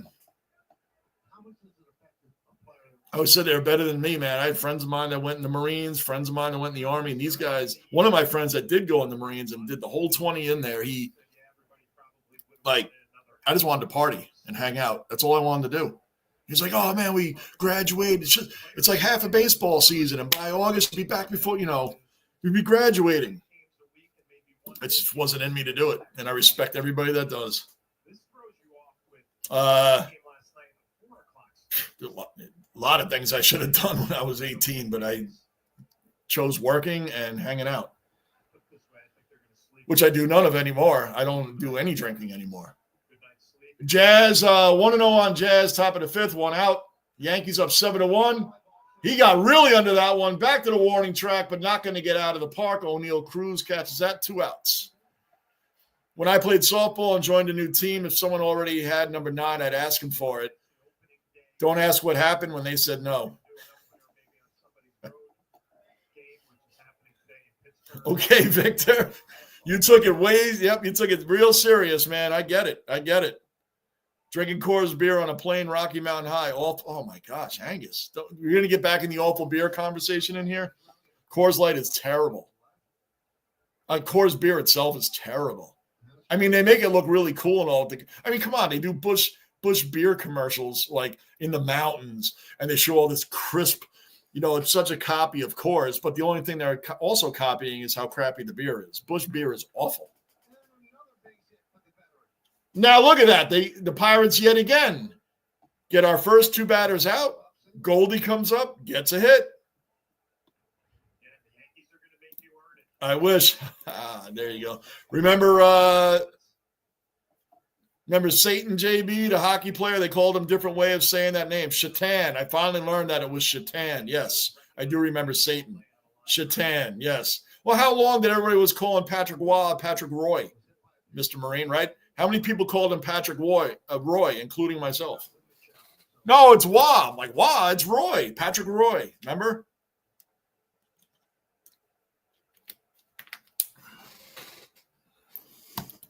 Yep. I'm very bad with pronouncing names. And yeah, Patrick Waugh. This is Patrick Roy. Right. Shatan, but yeah, everybody was Satan. Austin Wells up. He was hit by a pitch last time. Goldie's on first, who got another base hit. I think Goldie's 2 for 3. Austin Wells is 0 for 2. And strike 2. My top 4, Sanders, Peyton, Brown, Smith, and they probably Dickerson. Gunner, yeah, Dickerson is the forgotten guy. Good shout out on Eric Dickerson. He's the forgotten man, number 29. Absolutely. And he was probably the fastest, man. He was fast. Eric Dickerson hit a corner. He was gone. Great running back. Always had the big goggles, too. Trying to remember if I can remember all the teams he played for. The Rams, then the Colts, Falcons, Raiders. I think those are the teams he played for. Primarily the Rams and the Colts were primarily. And then I think he went to the Raiders and then the Falcons after that. I don't think he played for anybody else. My honorary mention in the best running backs of all time, not even in the class of these guys, just an honorary mention because he was just fun to watch, running over people with his tree trunk thighs. Earl Campbell. Honorary mention to Earl Campbell. That guy was a monster. Monster. He's not in these guys' classes that we're talking about here, but Earl Campbell was not somebody you look forward to playing against. The fridge. You know what I remember about the fridge, Michael? He got the touchdown that Walter Payton should have had in the Super Bowl. A gimmick. Walter Refrigerator Perry is a gimmick. He got the handoff that Walter Payton should have gotten. Austin Wells still up, grounds out, foul. Full count still, 2 outs, top of the 5th, 7-1 Yankees. Walter Payton, Mike Dick gave him the ball at the goal line to run in, a gimmick. When Walter Payton, blood, sweat, and tears for all those years on bad teams, finally gets the opportunity to be in the Super Bowl. And it was one of Payton's worst games. He didn't even get the ball for a touchdown, and Dick pretty much said, and he did say he apologized for it, but he said, man, we were scoring all the time. You know, we figured we'd get a chance to get Walter the ball. He wasn't really thinking about it. How can you not think about it? How can you not think about that? And then thought we'd have other opportunities. No, the other opportunities should have been for the fridge. That first one should have been to Walter, and he never got a touchdown in that Super Bowl. That's what I remember about the fridge, Michael. William, another cellar dweller, diehard Raider fan in the basement. What's up, William? Strike 3, struck him out looking. Austin Wells is arguing a little bit. I got to see the pitch again. But again, I go back to what Keith Hernandez said a long time ago, calling Mets games, and he still calls them. When you have 2 strikes and the ball is close, it's too close to take. It's like a boxing match. You're leaving it up to the judges, man. It's too close to take. And this umpire now, we're in the 5th inning, has called every ball that's close to the strike zone a strike. He's consistently doing it with both teams. So by now we're in the 5th inning, you should realize as the players for both teams that if it's close, he's going to call it a strike. And the umpire has consistently been doing that. If it's this much off the plate, he's calling them strikes for both teams. So they got to pay attention to that, man, because they're paying for it.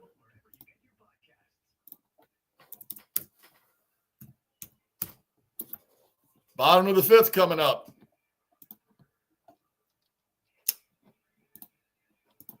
Angus, William, yes, welcome into you, William. Welcome back into the basement. Always appreciate the support. Angus, I remember that awful song. Oh, the Super Bowl Shuffle. That was bad. That was bad, Angus. Yes, I give you that. That was bad. 56 years ago, MLK. Yes, Tennessee. Yes. Horrible day. Yep, Mr. Marine, you're right. Horrible day. Horrible. Most peaceful man. Horrible. Good shout out on that, Staff Sergeant Thomas. Bruin, hey, William. Cullen, yep, have a dream, man. What a tremendous speaker, man. I've seen a lot of documentaries on him. Wow. 56 years ago today. Wow. Staff Sergeant Thomas, good shout out. I don't know lots of acronyms. I rarely use them. Hey, I'm pretty happy that I could pronounce acronyms. Jim Brown was a fantastic lacrosse. Yes, very true. Not so much an actor. Jim Brown, fantastic lacrosse player. I did hear that. And now, see, that was a ball Max Fried just threw, but the umpire called it a strike. He was in a lot of them old school movies with Fred Williamson. Those were the movies were like funny. They were supposed to be action, and they were action packed. But if you ever watched Jim Brown and Fred Williamson, yes, old time actors there. He wasn't a bad actor. He just, he was in a lot of movies. William loves Corona. I was a Jack Daniels drinker when I drank, man. IKF grounded a Max Fried, misplayed it. He will beat that out. Max Fried, we have now learned from the last game when we won 20-9, and right now here, Max Fried cannot field simple ground balls. He can't field a ground ball. It went right under his glove. He went to backhand it, went right under his glove. The one last week was hit right to him, just a short grounder right to him, not a hard grounder, a short one. Bruins salute. Colin, you live in the dream. You're in JB, just saying. Well, I hope that you got bigger dreams than that, Cullen. But thank you, Staff Sergeant Thomas. I see I'm getting used to calling you that now. It still feels weird, but I'm getting used to calling you that. True that. Thank you, guys. Thank you. Angus, one of the funniest ball players' name was pitcher Mark Lemongello. I'm just reading it as it looks.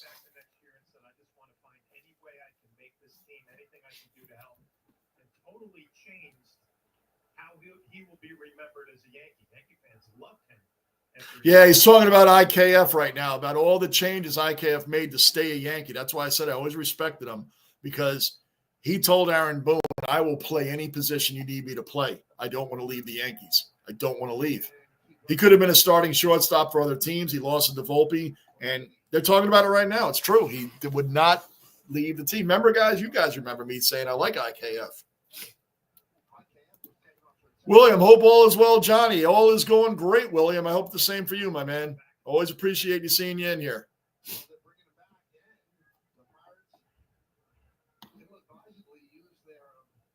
What happened?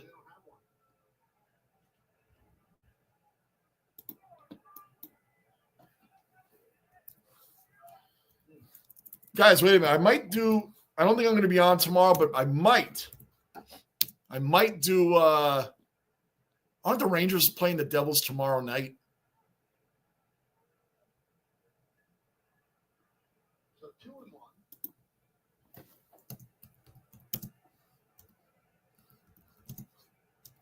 Oh, they play tomorrow.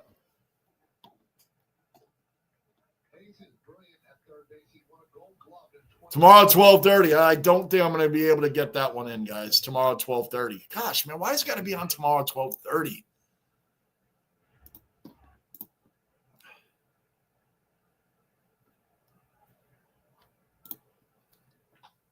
Hayes. That's a fly out to Trent Grisham, so one man still on first.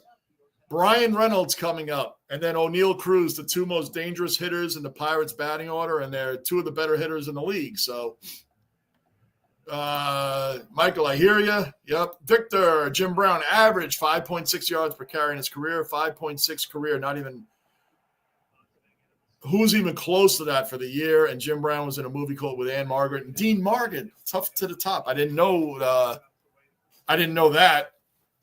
Didn't know that. And the 5.6 yards per carry is insane. It's absolutely insane. I think Walter Payton was like a 4.7 maybe a 4.7. I know Payton averaged, give or take, roughly 85 to 90 yards per game. Averaged 88 to 90 yards per game rushing. That's a lot. And he missed one game in his career, guys, in his rookie year. He missed one game his entire career during the roughest times in the NFL. They picked him off. IKF just got picked off. Well, he's in a rundown. I'm assuming they're going to pick him off. IKF got picked off, and they're booing big time. Way back, another cellar dweller, another Ozzy accounted for. Way back's in the basement. What's up, Way back? Good to see you, man. Good morning, lads. Hope we are all well. We're doing great, Way back. How about yourself, man? What is it in your neck of the woods? 9 in the morning? Michael, that defense was amazing. Michael, the Bears defense to me is the greatest defense of all time. People say, well, they wouldn't have survived. It doesn't matter what era. I don't like comparing eras. For their era, no team in any era has been as dominant as that. Not the 2000 Ravens. The 86 Giants was another great defense. The Bears, again, they had a lot of shutouts that season, and they gave up 1 touchdown in their Super Bowl run. In 3 games, they gave up 1 touchdown. 1 in garbage time. No one's ever done that. No one has ever done that.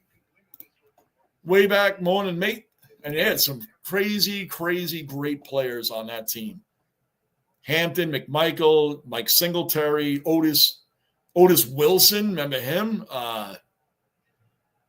Richard Dent, Dave Duerson. I mean, their offense, I mean, Jim McMahon was an above-average quarterback, but his mouth, he had a humongous mouth. He was one of the original divas back then, along with Mark Gastineau. Willie Gault was one of the wide receivers there. He had some – Jeff Fisher, remember the old Titans coach, Jeff Fisher? He was on that team. Wilbur Marshall, that was another one. Yeah, that Bears defense was formidable, man. Everybody's saying, what's up to each other? What's up, Way back? What's up, Way back? Way back. Good day, mate. Good day, wait. I'm just going through these guys trying to catch up.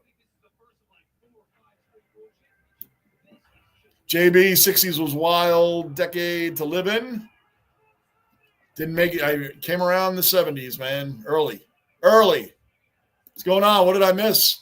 The Yankees are doing great, man. We're up 7-1 right now, Way back. We're just kicking it with everybody. Going to the top of the 6th inning right now. You haven't missed a whole lot. Just the usual stuff in the basement, Way back. Good to see you in here, man. Congratulations on your Hawthorne Hawks, Way back. Your Hawthorne Hawks. Killing it this season in footy, man. Congratulations, man. You said it to me back in 2022. 2022. You said, watch out for the Hawks. And Tony did. I'll give Tony credit, too. You guys both said, watch out for the Hawks in the next couple of years. Here we are. You guys nailed it on that, Way back. Mr. Marine, what was some of the Harlem Globetrotters? They had the coolest names ever. Curly. Curly's the most famous known one of the Harlem Globetrotters. I saw them in Tampa a couple of times years ago. What a great fun time that is, especially when you have young kids. Victor, Peter Lecoq played for the Royals. His dad was Pete Marshall, host of the original Hollywood Squares. Really? I didn't know any of that. Wow, Victor. Hollywood Squares. Remember growing up, it was all talk shows and game shows. Mine was, what was the one, Victor? What was the one? I can't think of the name, but no whammy, no whammy, no whammy, no whammy. That's what all the contestants would say. No whammy, no whammy, no whammy, no whammy, no whammy. What was the name of that game show? I'm not saying it's a trivia thing. I forget. No whammy, no whammy, no whammy. What was the name of that? Angus, you like Guinness and stuff like that, Angus? I was never much of a beer guy. It was really just Jack Daniels. So I never got into the darker beer. I never liked Heineken. Oh, they always had a bad aftertaste. I did drink Molson Ices for a long time, but not exclusively. Like I said, I was mainly Jack Daniels. That was like my drink of choice. Volpe's up now, top of the 6th inning, 7-1, 0-1 on Volpe.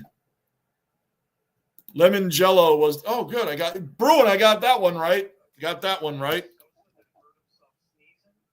Michael, gotta love the Aussies have been supporting this channel for a while now, and I always appreciate them. I am going to get a footy game in this season, guys. I'm going to get a couple footy games in when they come on, and Lamario's going to remind me when they come on at 4:45 to 6 a.m. in the morning. I'm going to get up early to do a live game for you guys because you guys do support here. No matter what the game is on at that time, I'm going to do it. Dick Trickle, NASCAR driver, talk about me. I know. Dick Trickle, Dick Butkus, right? The most famous Bears linebacker, one of the most famous middle linebackers of all time. You grow up getting in a lot of fights with names like that. Got to see the Chris Kreider jersey. I'll get that out for you in a second. Oh, yeah, man. That my son gave me that for Christmas a couple years ago. Chris Kreider. That was an awesome jersey, man. He's one of the most famous Rangers of all time, and it's a damn shame if he doesn't get a ring. Like all this time he's been on the Rangers, and if he doesn't get a ring. I'll break that out in a minute, William. Let me catch up on these. Angus, that's your name. Yeah, and that's his name. That is his name. Outnumbered by happy Hawks supporters. Yes, Cullen. That's right. Cullen's a Hawks supporter. Base hit for Volpe. He's having a good day. He's 2 for 3 now. Where do you put Adrian Peterson all time? He's my top 10, probably around 6 or 7. That's about right. It's about right. Adrian Peterson was a monster too, man. Adrian Peterson was an amazing running back. We're old heads, man, so we kind of stick to the old school. But I used to defend Joe Montana all the time, and I've changed it to Tom Brady. So I'm not completely old school all the way. It took me a long time to admit that one, but I finally did. But Adrian Peterson I'd never put above Barry Sanders or Walter Payton. I wouldn't put him in that category. But I would put him 6 or 7, I would say, is about right. He's definitely in a top 10 running back for sure. Like LaDainian Tomlinson, another one. Another top 10 running back, but in the 6 to 10 area. Trent Grisham, who's also having a great day. Trent Grisham is 1 for 1, worked the walk the last time up. Got to do Rangers Flyers game on Wednesday. Sam JD. I know John Davidson's going to be on with Sam Rosen, blasting the past. Pretty sure I'll get that game on, Mr. Marine. Come on. We're talking Sam Rosen. John Davidson. Phil Esposito couldn't do one game with Rosen. He really wanted to, man. His original partner. He really wanted to, man. But he's got so many obligations with the Tampa Bay Lightning. He can't do it. He can't fit it in. That's a shame. At least Joe Micheletti's staying on. I understand. I'm not totally sure, but I understand that what's his name? Kenny Albert is supposed to be replacing. Not replacing. You know what I mean? The next guy in, which would be fine with me. Kenny Albert is a great, great announcer, man. He's very knowledgeable. He's great doing the Knicks games. If Kenny Albert takes over, I'm fine with that. And Joe Micheletti's staying on board. So way back, did someone mention the Hawks? Hi, Cullen. Way back, still living in the Tipping penthouse. Also, by the way, we got to get him out of there. Bruin Hat Trickle. It is a funny name. Michael, I think way back. Wasn't Jim Brown and Cannonball and I don't know. Cannonball Run was a classic. I don't know. You got me on that one, man. I love all those old school movies. Smoking the Bandit 1 and 2, not 3. The one without Burt Reynolds and Jerry Reed that was not a good one. That should not have been made. Volpe going to steal second. He is out by a mile. Out by a mile. First out. Volpe got a bad jump. Right when he started to run, they threw to first base. He didn't even – that's what I mean. He bad jump. He mistimed the pitch. The pitcher looked at him, barely looked back to home plate, and Volpe started running. He just threw it to first.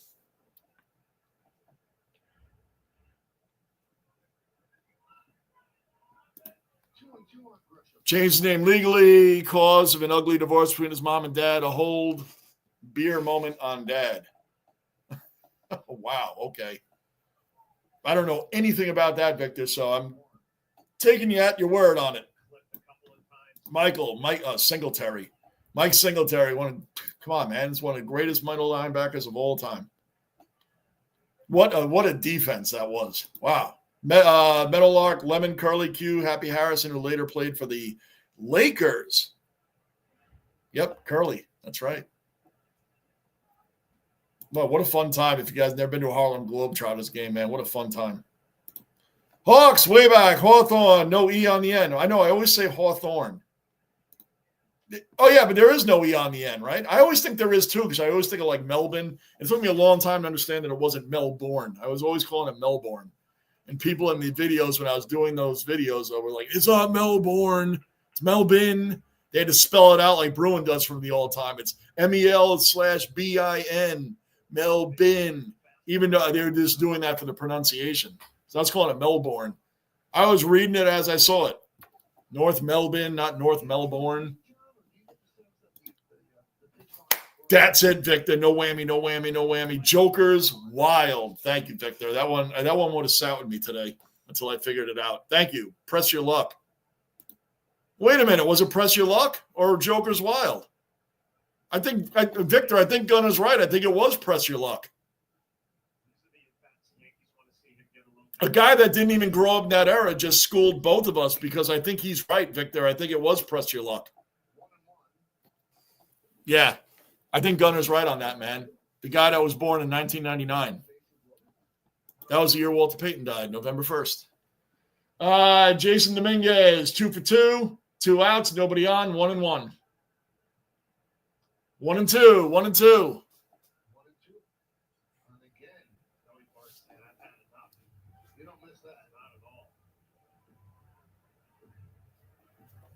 Joey Bart, the poor catcher for the Pittsburgh Pirates, has had a tip ball right off his face mask. That got banged off. He got hit in the side of the head, and just now another ball just bounced off his elbow. He's having a rough time back there. Catchers take a ton of physical abuse. Ton of it.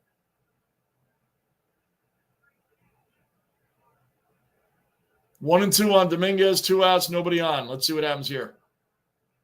Struck out. Yeah, he went around. He tried to hold up, but he went around. Coolest names ever. The Gong Show was my Gong Show. Angus, wow. How about remember Richard Dawkins' actions?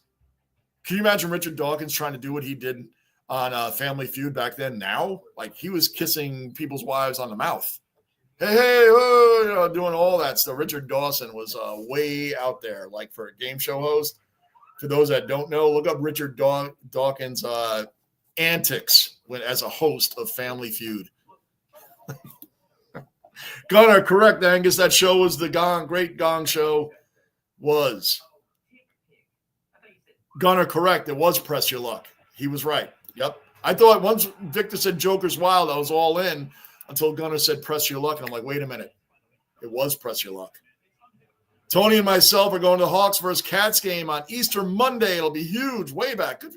You guys are always at games, man. That's awesome. I love it. Always at games. The Unknown Comic. Who's that? Victor, I'll take Joe Montana in a wheelchair with one wheel wearing sunglasses any day of the week over anyone. Joe Montana did win 4 Super Bowls and never threw an interception in any one of them. Any one of them. Joe Montana, though, had the same problem Tom Brady had. Do you know what the similar problem that Montana and Brady had? They had a similar problem that neither one could solve. What was it? Does anybody know what it was? Montana and Brady had a problem, not out off the field, on the field problem that neither one could solve. What was it? Anybody know? Give you a couple minutes on that. They both had a similar problem. It was on the field, and they both never solved it, Montana and Brady. Neither one of them could solve it, and it ruined – they just couldn't solve it. As big-time winners as they are, could not solve the same problem. Oh, wait. Cullen, I'm a dog supporter, but that's okay, Johnny. Sorry, Cullen. Bulldogs. I almost went with them because they were red, white, and blue. I almost went with the Bulldogs. I almost did. Rangers played the Bolts. Oh, yeah, Mr. Marine.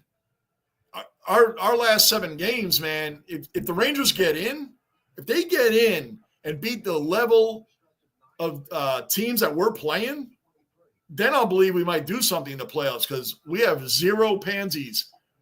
Outside of the Flyers game, everybody else we're playing is already in the playoffs, and they're fighting for playoff positioning. The Lightning twice and the Panthers, Hurricanes. Dude, these are some tough games coming up. Super tough games. You got the defending champs, Lightning, who just recently were in 3 Stanley Cups in a row and won 2 of them, right? The Hurricanes, who are always on the doorstep of winning a Stanley Cup.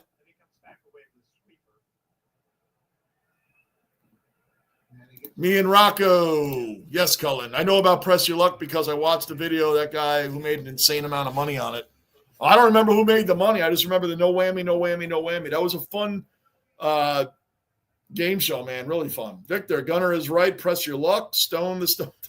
And I agreed with you right away, Victor. When you said Joker's wild, I agreed with you right away. Max Fried is up to 88 pitches. We're in the bottom of the 6th inning. It is 7-1 Yankees, and we're rolling right now. It's 2 hours in the game.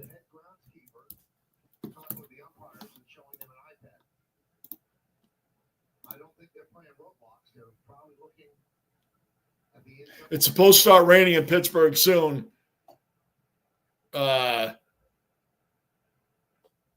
If they have any sort of rain delay, I will be leaving because I got things to do. Because the rain delays, remember we've done, Tim Meza. Remember Tim Meza? He was on our team last year. Angus Richard was a bit sketchy, you think? You think? No doubt. Angus thought he was high on cocaine back.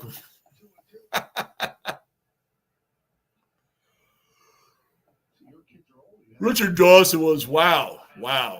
Way back, Gunner, congrats on your good form in the footy tips. No doubt, Gunner is taken off in the footy. Taken off. I tried to get Lou back in. I did give him the information to get back in this year, and I think strike 3. Now, again, that ball was outside of the strike zone by this much. As a batter, you should know by now that this umpire is going to call that as strike at least he's being consistent. It's a ball. It's just outside of the strike zone, but he's calling it a strike on the Yankees. He's calling it on the Pirates. He's not playing favorites. That has been consistently a strike the whole game, and I think that's why you're not seeing either manager coming out and arguing, because he's been consistent, and he's not showing favoritism. 2 outs. 0-1 on Andrew McCutchen, who's another solid player, man. Another solid. The Pirates got 3 solid guys in their batting order. Brian Reynolds, O'Neill Cruz, and Andrew McCutchen. Tommy Pham is always like a guy he came out of the game. I don't know if he got injured. I just realized he hasn't been in the game for he must have gotten pulled in the 2nd inning or something.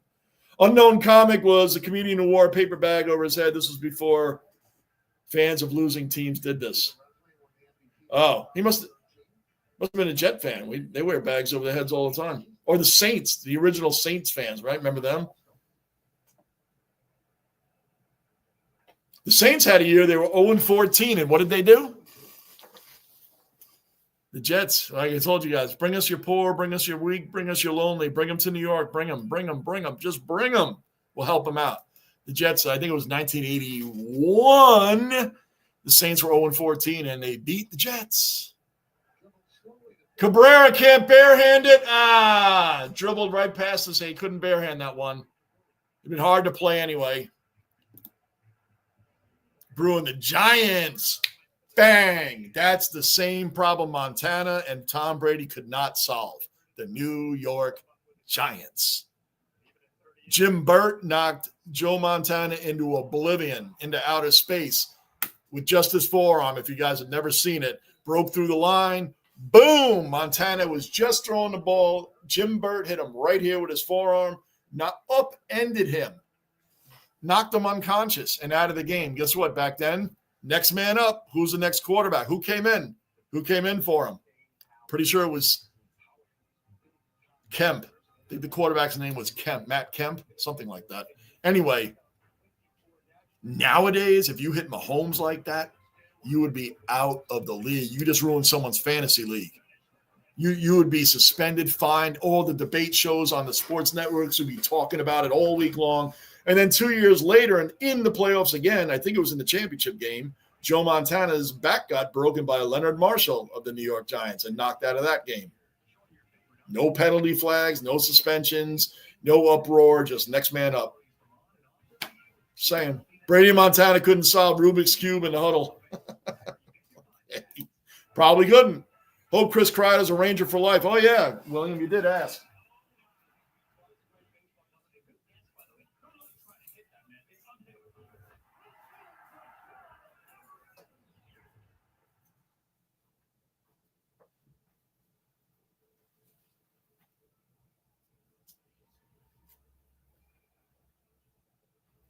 And just for fun, there it is. Yep.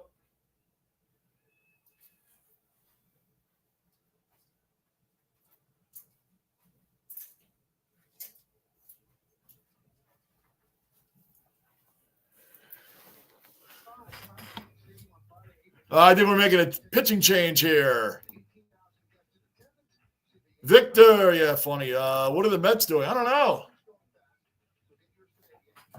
I want that Yankees hockey jersey they keep showing. Fernando Cruz in the game. He's pitched in 2 games already. And look at that ERA for 3 innings pitched. 0. Liking that one. 5 strikeouts. Let's see. Yeah, William, I love it too, man. My son got me that for Christmas.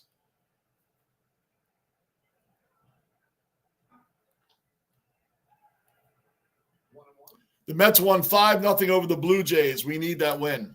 Good. They beat the Blue Jays 5-0. Sorry, Gunner. Mets beat the Blue Jays 5-0. Angus, I have to go. My backyard is developing a pond. Time to make sure. Oh, man.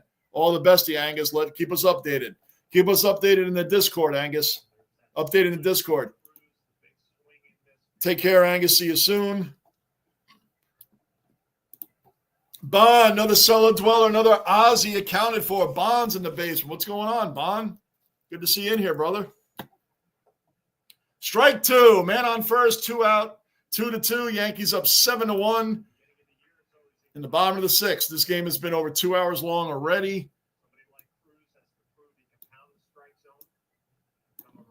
Good day, everyone. Bond, William, Leach is come on, man. Yeah. Hell yeah, man. One of the greatest defensemen of all time. And what did the Rangers do to thank him? What did they do to thank him? He found out, I'm pretty sure the story goes, he found out like on a news feed that he was now on the Toronto Maple Leafs. The Rangers just said, thank you for your service. Have a nice day. It's an unforgiving world there in the sports world. Way back to all the footy tippers. Gauntlet starts in round 7, which means, pick one team to win and you stay in the gauntlet, but then you can't tip that team again in the coming weeks. Yes, and way back, I said the same thing to Bond. Please keep me posted or put a post in there every week in the Discord. Don't forget to tip the gauntlet when it starts. Don't forget, because last year I was going good. I went 3 rounds into the gauntlet, and then I forgot about it. I just forgot to do it one week, and then I was kicked out. I was done. Please give weekly reminders on this because it could happen again. I'll do all my tips, and then I'll forget. So I ask you guys to please just put a post in that Discord every week.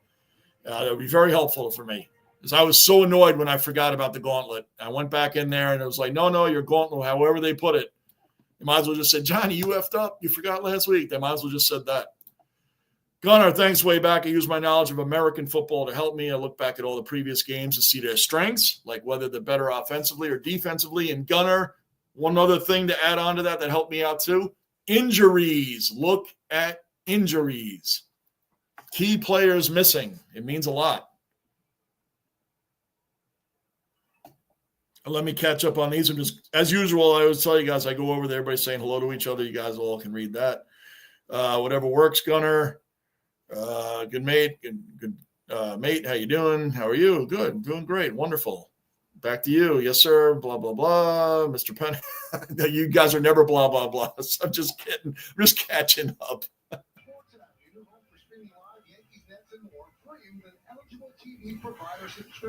Way back today, Mr. Penthouse. Yes, way back. We got to find a way to get him out of there. Way back has all the knowledge, it seems, so far. Holding on to that strong. Not like Bagger Dave we were talking about the other day, how he fell off the cliff after he won the whole thing, and then he just fell right off the map the next year. Oswaldo Cabrera leading off the top of the 7th.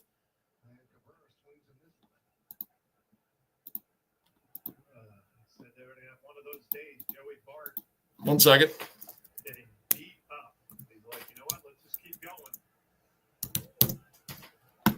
This poor catcher for the Pirates is just getting every ball hitting his cage, hitting on the arm, hitting the knees. Johnny, so far, Christopher Bell, man. Wow, 3 in a row. 3 in a row for Christopher Bell. I believe that's the first time since Kevin Harvick did it in 2018. I believe that's the first time a NASCAR Cup runner did. Cabrera, that's a base hit. Man, he's having a great day. He's 3 for 3 now. He already has 3 RBIs on the day. Gets a leadoff single in the top of the 7th. Christopher Bell in NASCAR, I think he's the first one to win 3 in a row since Kevin Harvick in 2018. Pretty sure that's correct. I think Harvick ended up winning like 4 in a row. But Bell, that's the first time that's been done in a long time. So who traded Brian Leach? It's the same GM that brought in Mark Messier. Neil Smith. Pretty sure it was Neil Smith.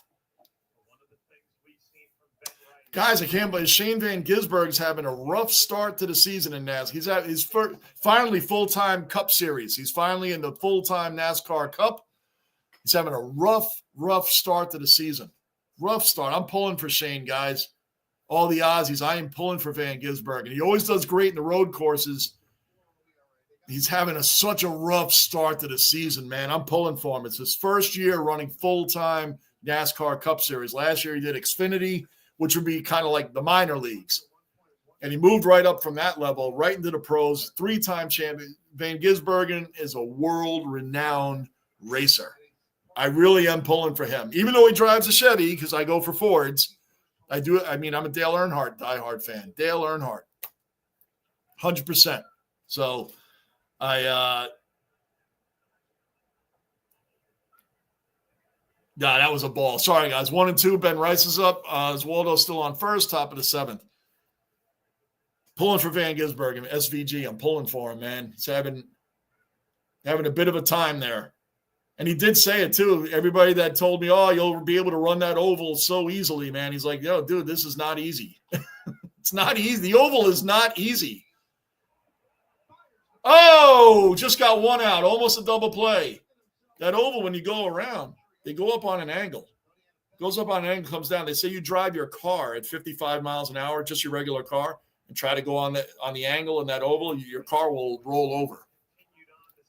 Because it looks like it's not a big deal, but SVG, who's a highly respected racer, the oval is not easy. Because, a lot of fans, you just drive in a big circle and make left-hand turns. Anybody could do that. Man, if anybody could do it, I would be in there right now making that money. Aaron Judge, that looks like a long shot. Boom, boom, boom, boom, boom, boom, boom, boom, boom, boom, boom, boom. Aaron Judge, another home run. Another home run, 2-run bomb for Aaron Judge. Let's make it 9-1 Yankees. How's your 9-1 Yankees? Aaron Judge was 0 for 3 up to then. 9-1 Yankees. They have 12 hits to the Pirates 6. The Pirates have 2 errors today on the day. Aaron Judge is a monster. Staff Sergeant Thomas, doing great. Thanks. How about you? Yep, we're all getting used to you calling Staff Sergeant Thomas now, man. Yep, they did our boy like that. Sports world is hard, man. It's hard. I mean, San Francisco, I don't think gracefully let go of Montana either. They just moved on to Steve Young and Joe Montana and your injuries. Have a nice day. Go to Kansas City. Jazz Chisholm up. Nobody out. 1 out, nobody on. Had a shower. 1 day at a time. Have you found BOD yet? No, I have not. I haven't done a Port Adelaide. Staff Sergeant Thomas wants BOD back in here in the worst way. He wants him back in here in the worst way. Staff Sergeant Thomas wants BOD. I have to do a Port Adelaide game where they lose, and I have to rip them. I have to rip Port Adelaide. And I do that to I do that to my own team. So why he got so offended over that, I don't know. But He did give us the BOD term, which we appreciate and fully love. And that was dead center. Judge hit that dead center. I don't even know why the pitcher turned around. Johnny. That's right, Bruin. Always there, man. I'll make sure I post a reminder in the Gauntlet and Discord every week. Hopefully one of us dwellers win it. Yes, Bond. Hopefully one of us does.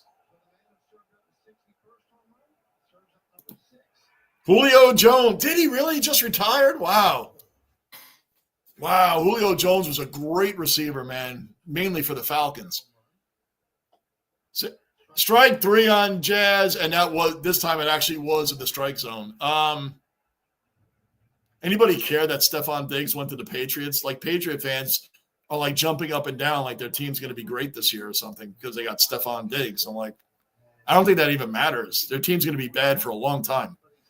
Diggs didn't do much with the Texans last year, and I don't think that's a big deal. I'm sorry, I don't see why they're so excited about that. Staff Sergeant Thomas, no, I think he moved to another. I think he moved to another planet. That's when I found out that the Collingwood fans aren't as awful as the Port Adelaide fans. I didn't know that Port Adelaide had the worst fans, and I found out that they do. Except for whatever happened to Zach the barber. Remember that guy? He was a Port Adelaide fan, but he was cool. I tagged you in the Hockey Channel in the Discord, Bon.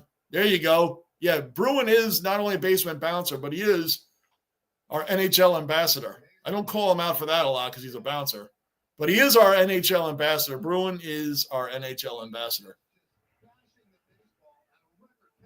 And name checker for me. He's my name pronunciation checker. Bruin has a lot of names in here. Pronunciation checker also. He's an English teacher. Bruin, thanks. Mr. Marine, Staff Sergeant Tom Von Dam thought we could flush him down the toilet. Yeah, Mr. Marine wants him back badly. He wants him back badly. Bond, because BOD was FOS. He's the only one I ever had. I mean, we've had plenty of trolls in here, but I never had one. I'm so honored. I never had one actually make a new YouTube channel in the same day just to get back in here. Crazy. So now every time we get a troll, Mr. Marine thinks he's a BOD. Cats were too classy for the Demons last night. I didn't see the game, Bon. I didn't see the game, but I did see the score. The beginning of the season, Bon, in any sport, it's hard to determine because all the predictions, who's going to be great, who's going to be bad, you never know. You just don't know, and that's when these weird games happen and teams come out. And didn't the Roos beat Melbourne? Isn't that the team they beat? And I mean, like, they beat them, right? Like, you don't know. SVG reminds me of Boris said that great drivers struggled on the oval. Yeah, SVG. Remember his first road race here? His first road course was in Chicago. His very first road course, and he beat everybody. He beat the whole field. Where Kyle Larson, who's an amazing driver, does the Indy cars also, was like, wow, do we suck or something? Some guy just comes along and beats us all on the road courses because SVG is a road course god. That's why. But he's so respectful of the sport and so respectful of the racing that he said every race is different. He said it for the fans. It's just like the oval is not easy. You just don't jump in there and do that, man. Running 3 wide, 4 wide, everybody's right on top, pushing you, bumping you, positioning, how you work your tires. All of that is different than the road course. So, and I'm pulling for him, man. Even I wish he drove a Mustang. It'd be a lot easier for me to pull for him there. It's hard for me not. I have Team Penske, Joey Logano, Ryan Blaney, Austin Cindric. Those are my drivers, all Team Penske. If none of them are in it, then I just go for anybody that's driving a Ford Mustang. But if SVG is running close to the end, I'll pull for him. Too bad Staff Sergeant Thomas Bond already chased him out of the solar system. Yeah, Bond challenged him. Bond's like, I'll be here, and like you can show up. Like Bond was like ready, Bond's brawny Bond. That ball's off the wall. We're in the bottom of the 7th. That's going to be a double easy. Leadoff double. By who? By Rodriguez. Leadoff double. Yeah, Brawny Bond. That's what we were calling Bond, Brawny Bond. He was like, yeah, he told him, man, I'll meet you anywhere. I'm not far from there. Yeah. Brody Bond was standing up for the basement. And this guy, of course, avoided those topics. He avoided all of that conversation. You know what's funny? I'm changing it to bottom of the seventh. I almost put BOD seventh. Where are we at? Bond laughed there. William Judge is a monster. He's the best. Judge and Ohtani are the biggest beasts in the game. For those that don't know, Victor is doing a Juan Soto versus on his live tonight. And unlike this channel, there are probably plenty of profanities and strong opinions from Victor. It's a must-see. Like I said, Victor, if I can't catch the live, I promise you I will check the post and watch it. I will watch it. Promise you, man. I'm looking forward to it. Looking forward to it. If you guys can catch the live, please support Victor in his live tonight. Bruin, tell Elon Musk to go bring him back. Judge is going to have 70 homer. William, can you imagine what he would have had last year if he didn't have the bad April that he had?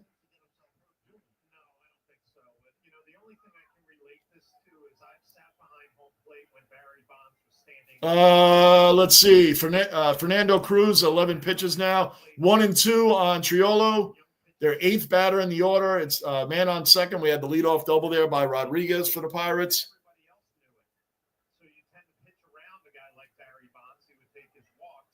But eventually, William, what's going to happen is exactly what the announcer's talking about. Struck him out.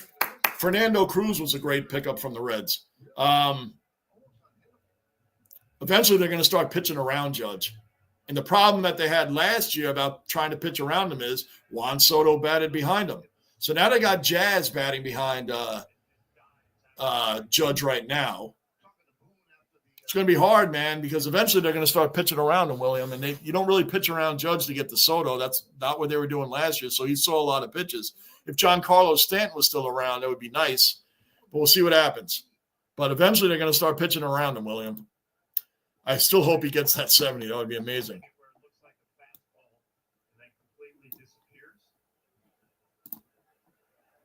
Yeah, he would have been tremendous as a Raider. The Raiders, to me, always have the problem of quarterback, William.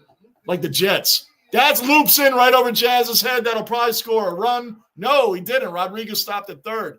So they have first and third, one out. IKF loops one in over Jazz's head. Got the ball in play, and that's where we're at.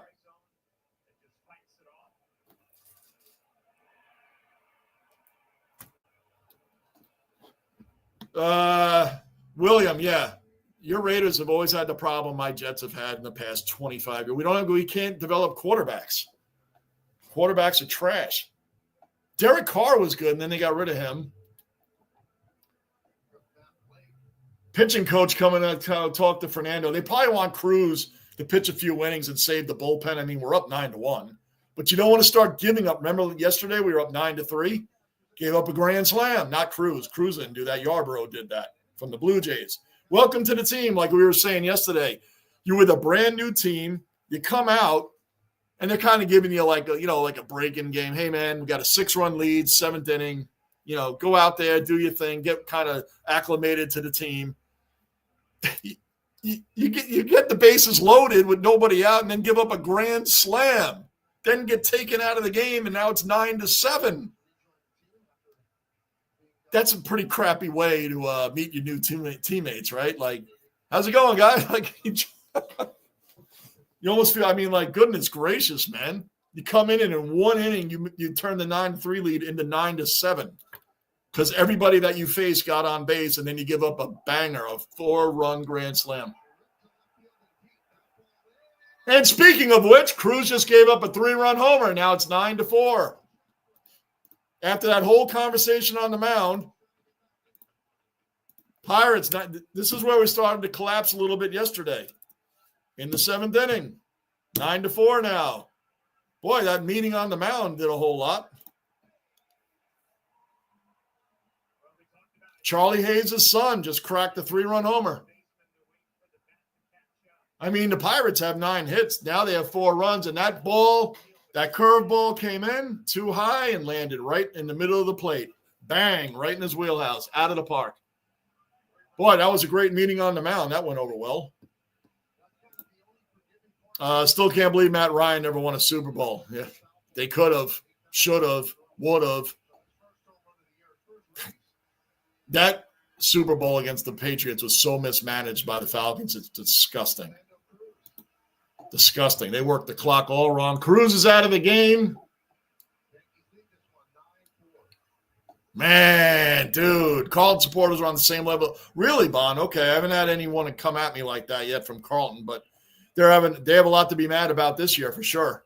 For sure. Port fans get upset if you use big words. Right. You challenge their intellect if you use big words. John, I can't believe I never saw any of them, William. William, you'd be surprised at a lot of sports, and it's not because I don't want to see them. Some movies just get past me. There's a lot of sports movies people cannot believe I haven't seen. I haven't seen any of the Mighty Ducks movies. Miracle, never saw that. The one that everybody like I never saw Field of Dreams. Never saw it. Never saw Field of Dreams. No, it's crazy, guys. I'm sorry. I never saw these movies. Like I've seen Caddyshack and Slapshot and Major League and all the major leagues, which really there should have only been 1, 2, and 3 were. 2 was bad and 3 was like just awful. I've seen them practically like The Replacements and Remember the Titans. I've seen those, and I've seen Friday Night Lights. I've seen all those, but these other movies just got past me. They're like, these are American classics. How can you not see Field of Dreams? It's not that I see it and I don't want to see it. It just got past me. Henry Hill comes in here all the time talking to me about Miracle. And I'm like, dude, I get off here, man, and I don't think about these movies. If they're on in times that they are on, it's already into it. And I don't look for when I go on Netflix or Hulu or things like that, I don't look for these movies. I don't think about them. That's why. But if I see it, next time I come across one of them, I promise you guys I'll watch it. Hawks are looking amazing this year. Boris said I had one NASCAR win. It was Watkins Glen. Watkins Glen is a tough road course, too, in New York. Watkins Glen, New York, tough road course. Chris Buescher beat SVG in the last lap. He cut on the inside lane and kind of bumped SVG a little bit, and there was a dogfight for them around that last lap, and Buescher held him off. That was a great race at Watkins Glen last year in 24. Great race. Chris Buescher, who, remember, got beaten out by Kyle Larson earlier that year. I believe it was in May, by the closest finish in a NASCAR race, 1/10 of a second. 1/10 of a second, Larson beat him, and he beat him in that last, I think they were coming around turn 3, when Larson did the unorthodox and went and took the upper lane and started bumping Buescher off, man, and bumping him and got that. So we got Hedrick in. I don't know who Hedrick is. Who's Hedrick? Never heard of this guy. Is he new? He must be new to the team. About to get on ice, man. Can't wait. Oh, good for you, William. That's awesome. I know. And the Hawks supporters are the coolest. There you go, way back. Just keep pouring it on. Way back, pour it on. And you deserve it. Why not? Yeah, man, I go ice skating. William, that's awesome, man. Nice. All right, so we got 1 and 2 now, bottom to 7th, and struck him out. Good. Order restored. But guys, we're going into another 3-hour game again. All these averages, I don't think we've ever done a baseball game in here since the pitch clock came around. Wow, they're averaging 2 hours and 40-minute games or 2 hour and 20-minute games. Have we done one that quickly in here? I don't think so. Every time I come on here, they're 3-hour games, 3.5-hour games. Are they not? Seems that way. It does, right? I don't care. I love being in here with you guys. I just realized that when I'm on, like GB always says, Johnny in the overtimes, I always get, because you guys know I can't stay up late. I hate staying up late. And the games, the Knicks, the Rangers, they could have big leads, and in the last 2 minutes, boom, overtime, and then double overtime, and all of that. You guys know the health reasons, man. I just can't. I'm just not good at staying up late. And the Yankee game, all that. So anyway, Victor, you are awesome, John. Thank you for that. Of course, Victor. I'm looking forward to. You've been bigging this Soto thing up, and you said out of respect for the basement, for how I like to run things here, you said you won't talk about Soto in here, and that you were dying to do this video. You worked hard on it. I'm looking forward to it. I probably won't be able to get in there for your live, Victor. I really would like to be. Some things we're going to be doing tonight. Des and I are going out to dinner. Got to take my daughter out for dinner. That's going to be awesome. If you're still on then, I'll catch you live. If not, I will watch the post, Victor. I'm looking forward to it. You've got me interested in your views on the Soto move. So I'm looking forward to Victor waiting for the profanity explosion. So, guys, if you can catch Victor tonight, please do. Please do. He's been talking about this. He's excited about doing his live. Roll back to the pitcher, and that should be out number 3. Thank you very much. We're out of the inning, going to the top of the 8th. Victor's been talking about this for a few live streams that I've been on now. So if you guys can catch him, please watch him. What are we doing now? Oh, top of the 8th.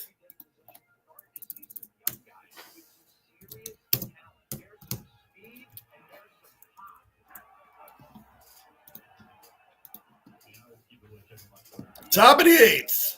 Just lost my voice there. Oh, wait. The Roos could roll the Swans tonight. Bond, do you think, I'm asking your guys' opinion, Bond, Wayback, Cullen, are the Roos going to be a team that's going to be on the turnaround, or the West Coast Eagles? Because the Eagles, I got to tell you, man, I know Brisbane beat them, but that was an ugly win. That was an ugly win. Win's a win. A win is a win. We'll always take a win. It was an ugly win. Brisbane has not looked strong. Now, I know they had a worse start last year and won the whole thing. They haven't looked strong. I miss Joe Danaher, guys. I really miss Joe Danaher. Now, can the Roos or the Eagles, which team do you think will turn it around first and actually get into the finals? And for those that don't know, the finals are the Australian footy playoffs. I used to say, like, finals, how is everybody in the finals? Being the American that I am, not knowing an Australian sport, the first year I kept saying, well, how are all these teams in the finals? Because to us, the NBA finals is the final 2 teams. Stanley Cup finals, final 2 teams. So I wasn't used to calling their playoff system the finals. Now I am a 80% educated footy fan, so now I know that it is the finals. Anyway, who do you think is going to bounce back and make the finals first, the Roos or the Eagles? Wayback, Bond, and anybody, Cullen, anybody else that knows about footy? Not. Who do you think it'll be? Bruin, yes, hockey was a gained part of my life for 16 years. I know, giant, I know. But since you put it in caps, I'm going to read it as you put it, William. Hockey was a gained part of my life for 16 years. Love playing ice hockey. It's great. That's awesome, William. It's good that you still can do something that you've loved since your childhood. I got to say this about the Pirates, guys. They might have one of the most beautiful stadiums in all of baseball. I think the Royals have the best-looking stadium in all of baseball with the waterfalls and all of that. But the Pirates have a really nice-looking stadium. It's a shame that they're not better. Thank you, Angus. I'll post the time later. I put the you guys all have subbed to Victor's channel by now. I know you guys all have. Austin Wells up top of the 8th, 0-1 and 0-2, foul ball. Victor got the Swans. That's right, Victor. You are a Swans fan. And I know that from last year. We talked about that. I did all I can do, cleared out my basement floor, made sure that my toolbox is all. Wow, Victor. Angus, is it really pouring in like that right now? Man, Angus, wish you all the best, man. Is your area flooding out?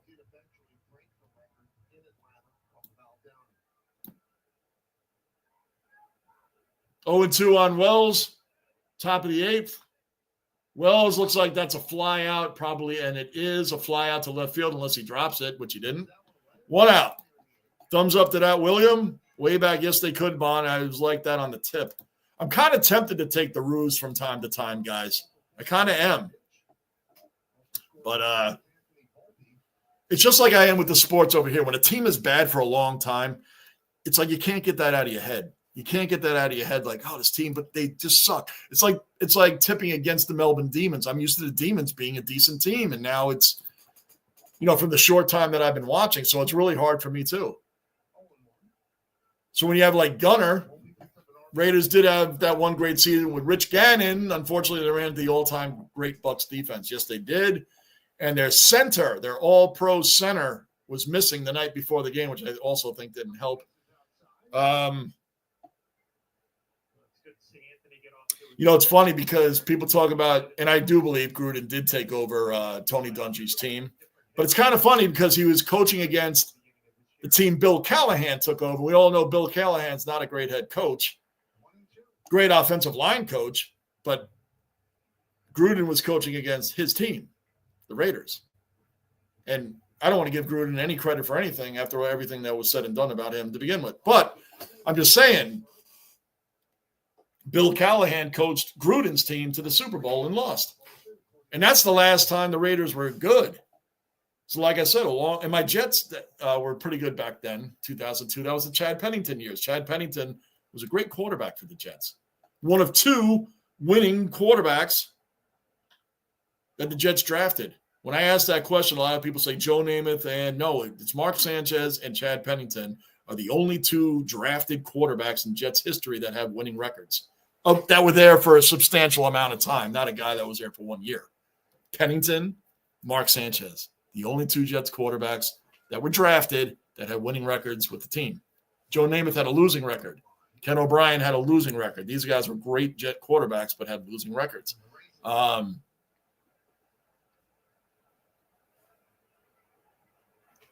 Even their retread quarterbacks, when they pick up older quarterbacks, only Vinny Testaverde and Ryan Fitzpatrick were like the only ones with winning records. Boomer Esiason didn't do anything for the Jets.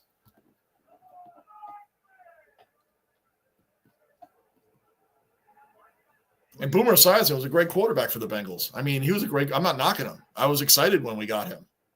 But it wasn't all his fault. It was a bad team. Just a bad team.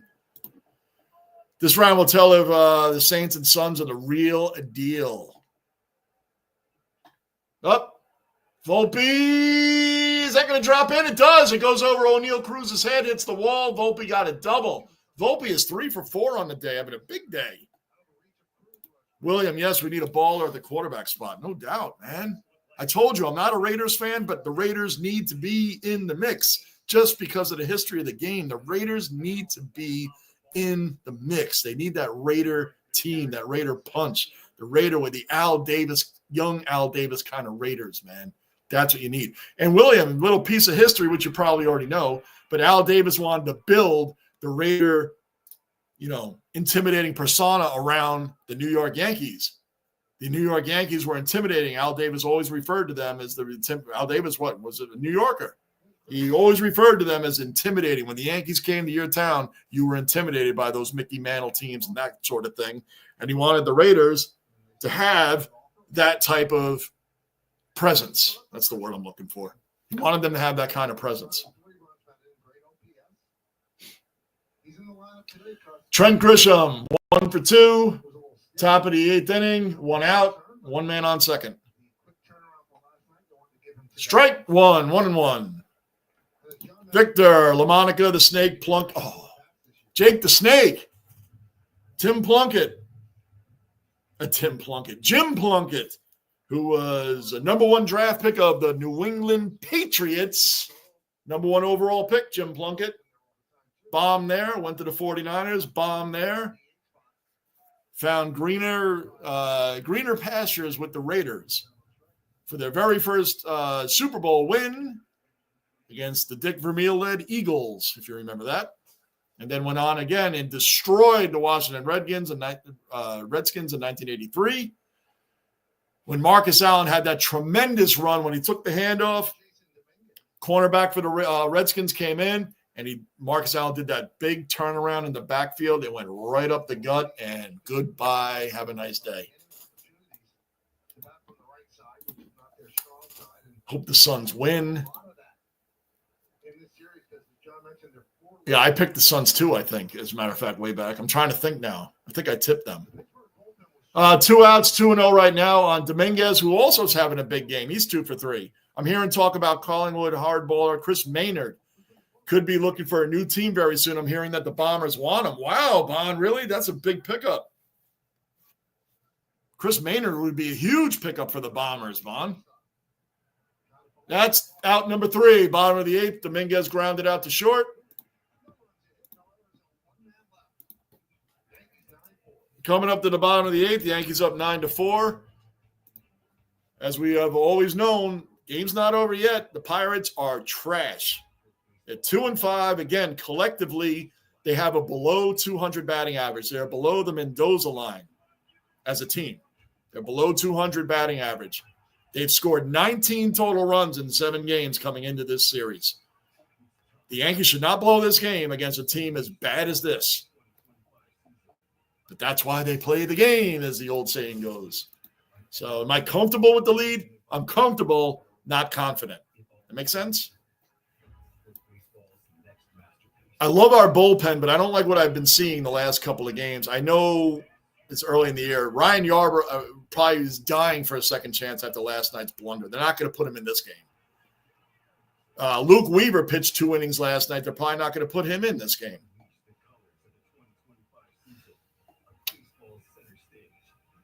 Maybe Jake Cousins isn't back yet. I'm trying to think who they're going to put in.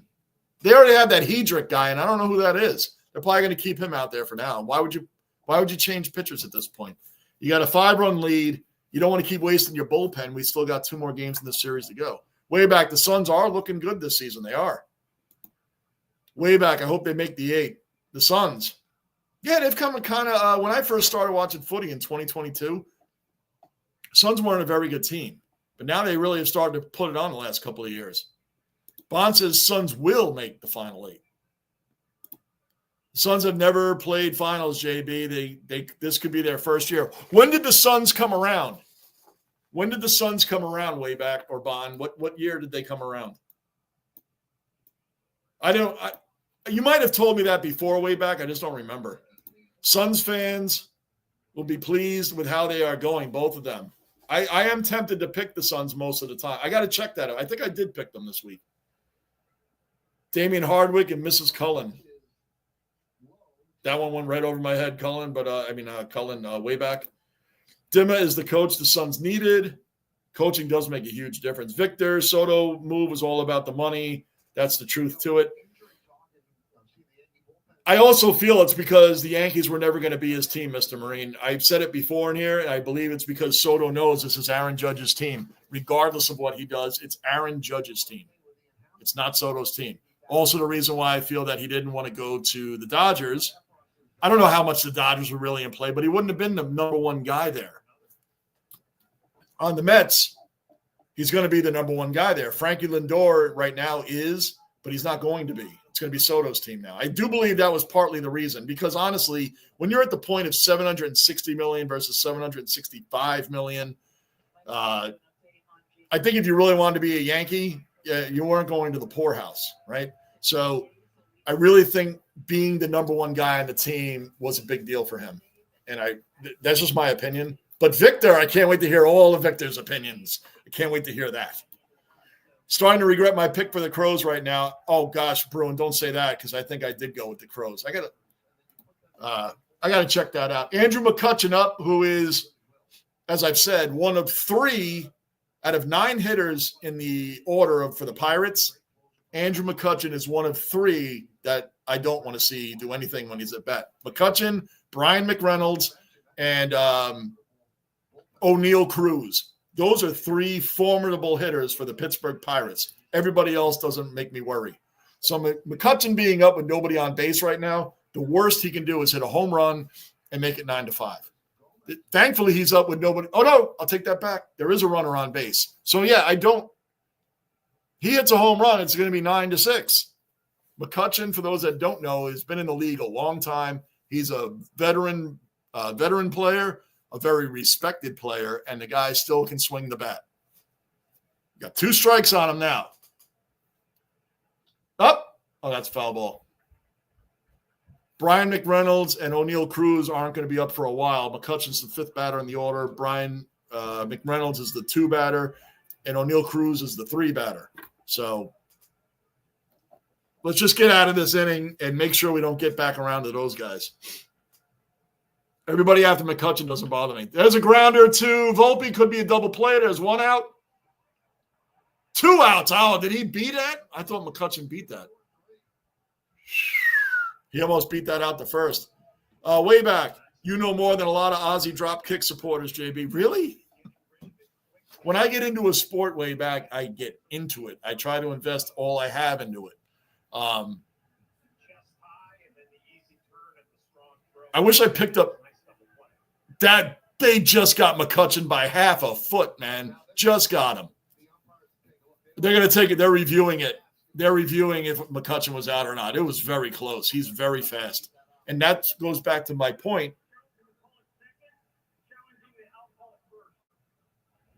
Hold on, let's see.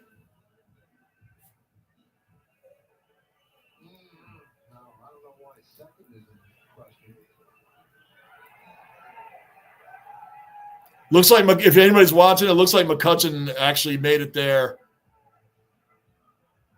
They're going to call him safe. Tie goes at a runner. Tie goes at a runner, which means the first baseman caught the ball at the same time the runner touched the base. Tie goes at a runner. He's going to be safe.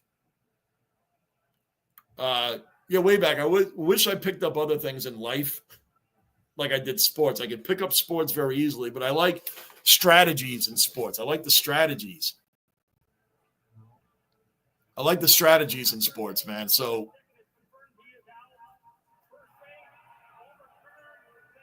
second base out, first base overturned. I told you, tie goes at a runner. McCutchen definitely. Paul Goldschmidt catches the ball at first, right as McCutchen touches the bag. Same time, tie goes at a runner. That was very close.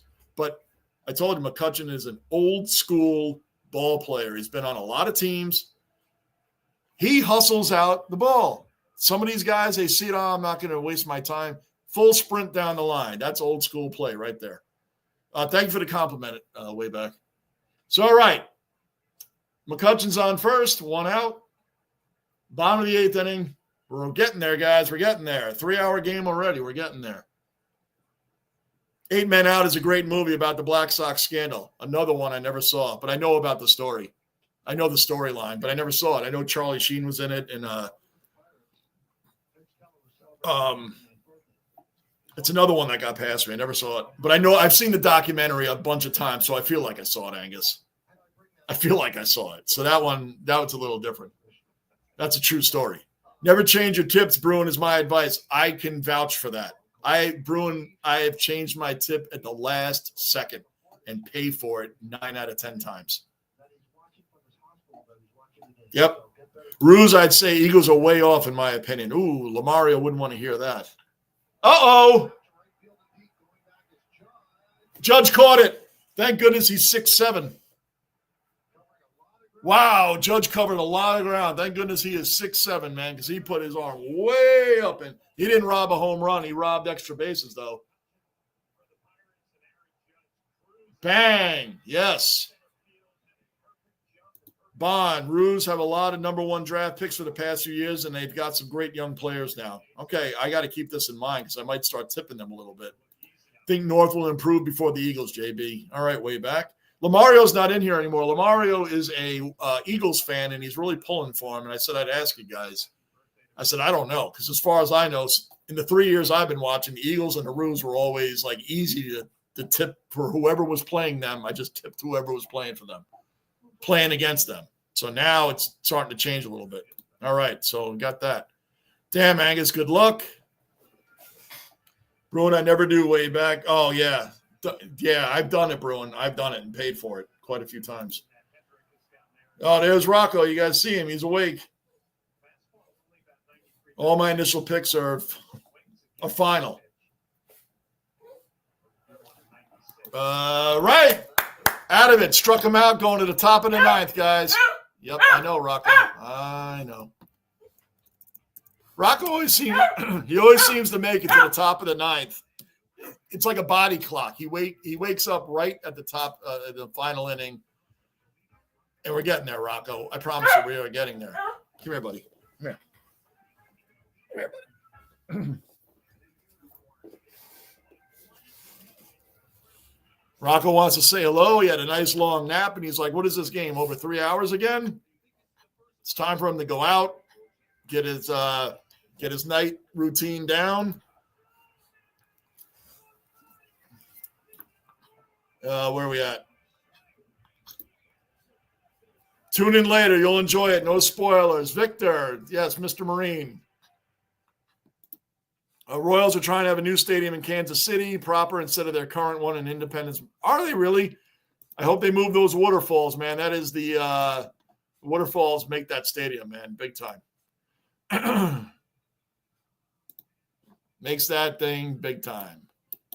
For those that didn't catch it or come in later, since Victor has worked so hard on what he's doing, been talking about this Soto rant for a long time. Even if you don't know who Juan Soto is, you know who Victor is. Check it out. Again, there is his link for tonight. Hit the bell notice. Let him know when it'll let you know when Victor is on live. Please support him. I already told Victor I probably won't be in there because like I said, I'm taking Des out to dinner. So if I come back and Victor's still on, I'll check it out. Otherwise, Victor, I'm going to watch it after it's over. Wait, I just jumped over. Oh, I read that. Brew and the Crows will make the finals. What do you think, Rocco? You think the Crows will make the finals? Rocco's like, I'll tell you what. I think if you keep me here any longer, I know it won't make it outside. Well, I feel better about that pick. I got to check my picks right now while you guys are on. Victor Cullen, you may not want to watch. LOL. Just kidding. Tune in. You may change your mind on him. Victor has been bigging this up. So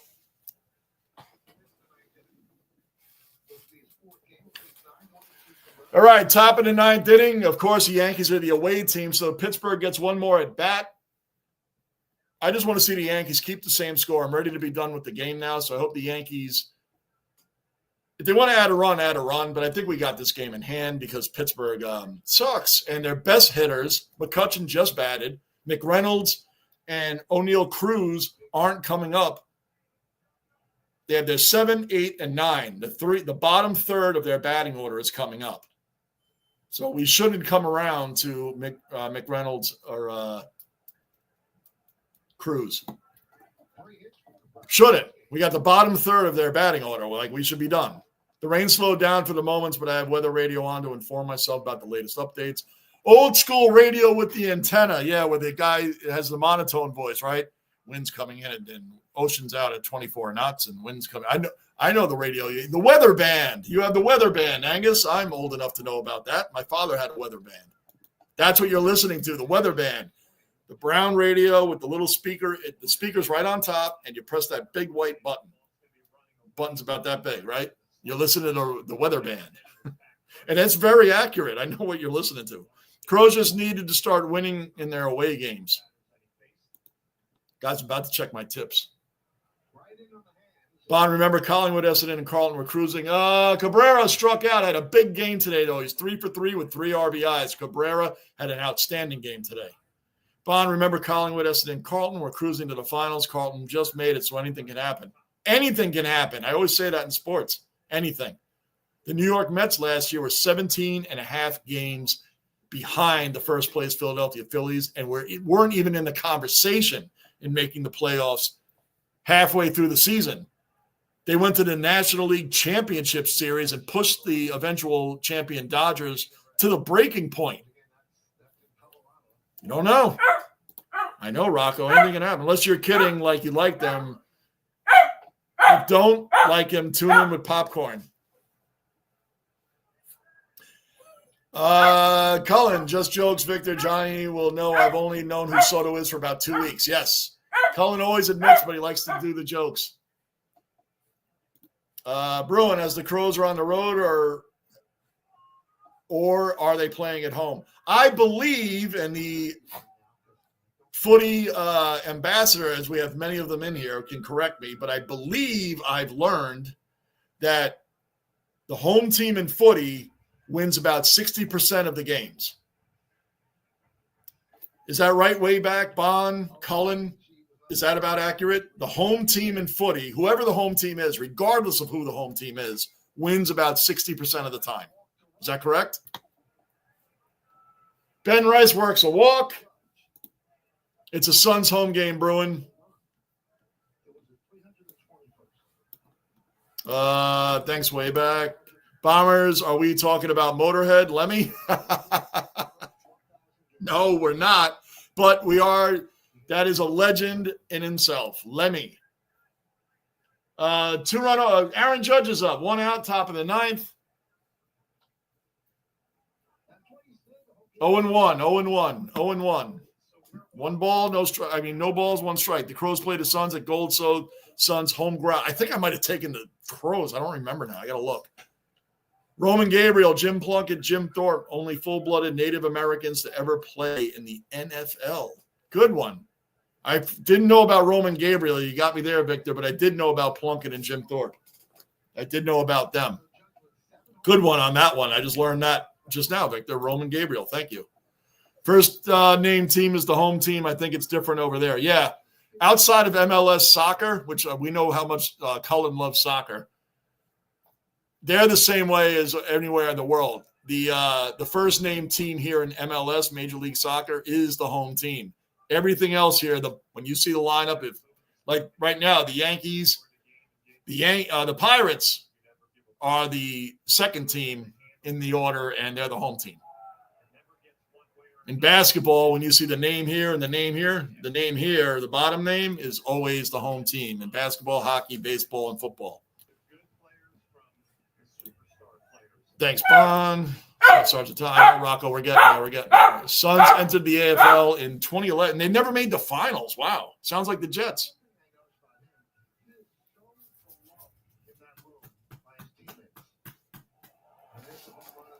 Suns started 2009. Yankees are definitely – oh, yeah, they always will be.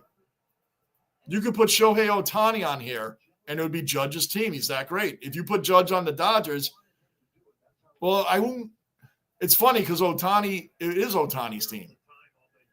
It's Ohtani's team, right? So, I mean, that's the respect they have. But to me, those are the 2 best hitters in the game, Ohtani and Judge. They are. They're the 2 best hitters in the game. Pure power, and their averages are always good. It's not like they're the old school power hitter where it's, struck him out, threw him out. Oh, no, he was safe. All right, good. Ben Rice was safe. He stole second. Aaron Judge struck out, which puts him 1-4 on the day. 1-5 on the day, but he did have the 2-run homer. Jazz Chisholm is coming up. He hasn't had a great day at the plate. He's 0-5. Jazz is a way better hitter than that. He's just, hey, it happens. He's having an off game, but maybe he'll do something here. There's 2 outs, and Ben Rice is at second base. Are they challenging this? He said, Pittsburgh is challenging the call. Let's see if Rice was safe or not. Oh, he's out. He's out.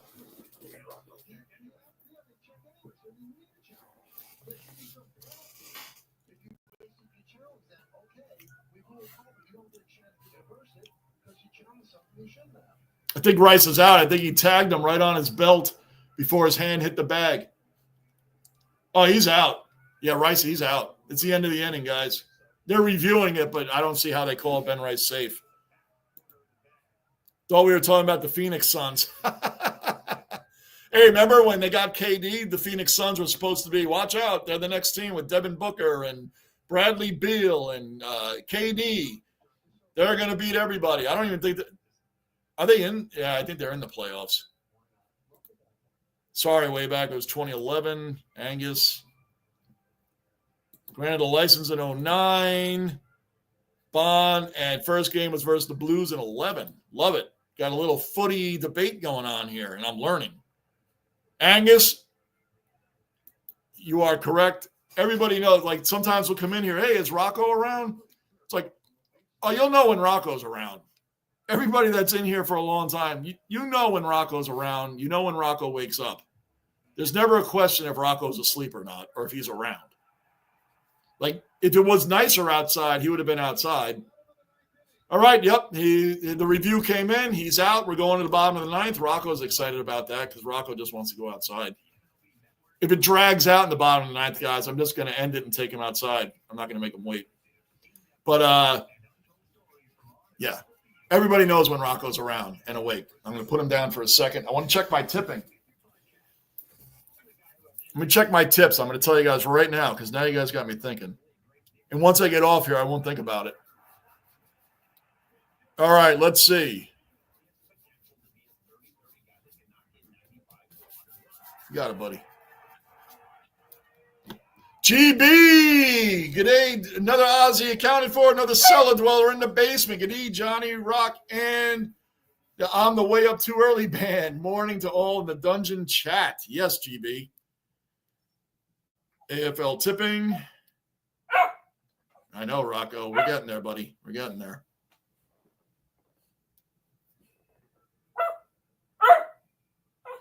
Not rankings. Come on. Tipping.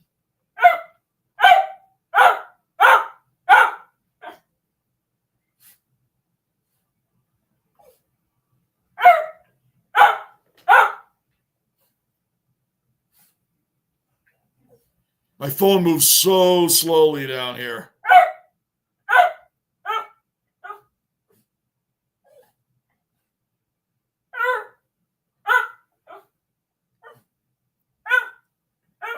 Commercial still.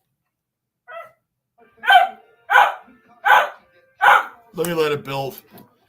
It keeps rebuffering. GB, what's up? Okay, here we go. I took Collingwood. That was 1. Took Geelong. That was 2. I'm already up 2. I took I took the Crows, guys. I'm not changing it. I took the Crows. I took Brisbane over Richmond, of course. I took Sydney. I took Sydney over North Melbourne. I took GWS. I took Port Adelaide over the Saints. And Cullen, you'll be happy to know, I'm taking the Bulldogs over the Dockers. You always got to have a game you go for that you're not sure which way it's going to go, but you can't always pick the obvious. So I'm taking the Bulldogs this week, Cullen. I know it doesn't look at JB, but footy has a lot of strategy. It does. It does. Absolutely does. I told you, I do compare a lot of it to hockey. They do have a lot of times they take it on the outside of the perimeter, and then everybody funnels toward the goalpost. They all funnel toward the goalpost, but you like to take it out. You like to spread the defense out, spread them out. That way you can start moving the footy back into the side, keep moving that Sharon right back to the middle of the field. Just like in hockey, the guys like to come around the perimeter, and they start crashing the net. We call it crashing the net. Start sending guys in this way because you've spread the defense out. You don't let them park the bus. There's a soccer term for you. You don't let them park the bus in front of the goalposts. So there's a lot of strategy that I do see in footy. That's why I compare it to hockey all the time. Bottom of the ninth, there's 1 out. Flew out to Jazz Chisholm, 1 out. Contested possessions. It's just like hockey, man. Things change this quickly, man. That ball changes very fast in footy. In hockey, man, you could be coming down, bad pass, boom, intercepted, going the other way, just like that. So, yes, they're 2 completely different sports on 2 completely different surfaces, ground to ice, but there's a lot of similarities. No other sport that have contested possessions as much as footy and hockey do. And that's the way I see it. And I know there's way more to it than what I've just said, but that's a basic thing. All right, let me blow through some of these good days, good hellos, goodbyes. How you doing? Doing great. How about you? Wonderful. That covered about the next 6 comments. IKF flew out to Trent Grisham Center. We are about to call this a final. It's about to change at the bottom of the ninth, but there's no need. 1 out away from the game being over. Rocco, you should be thrilled with that. Thrilled with that. And for those that have said, and I have too, Yankees home and away jerseys. The real home, like this one.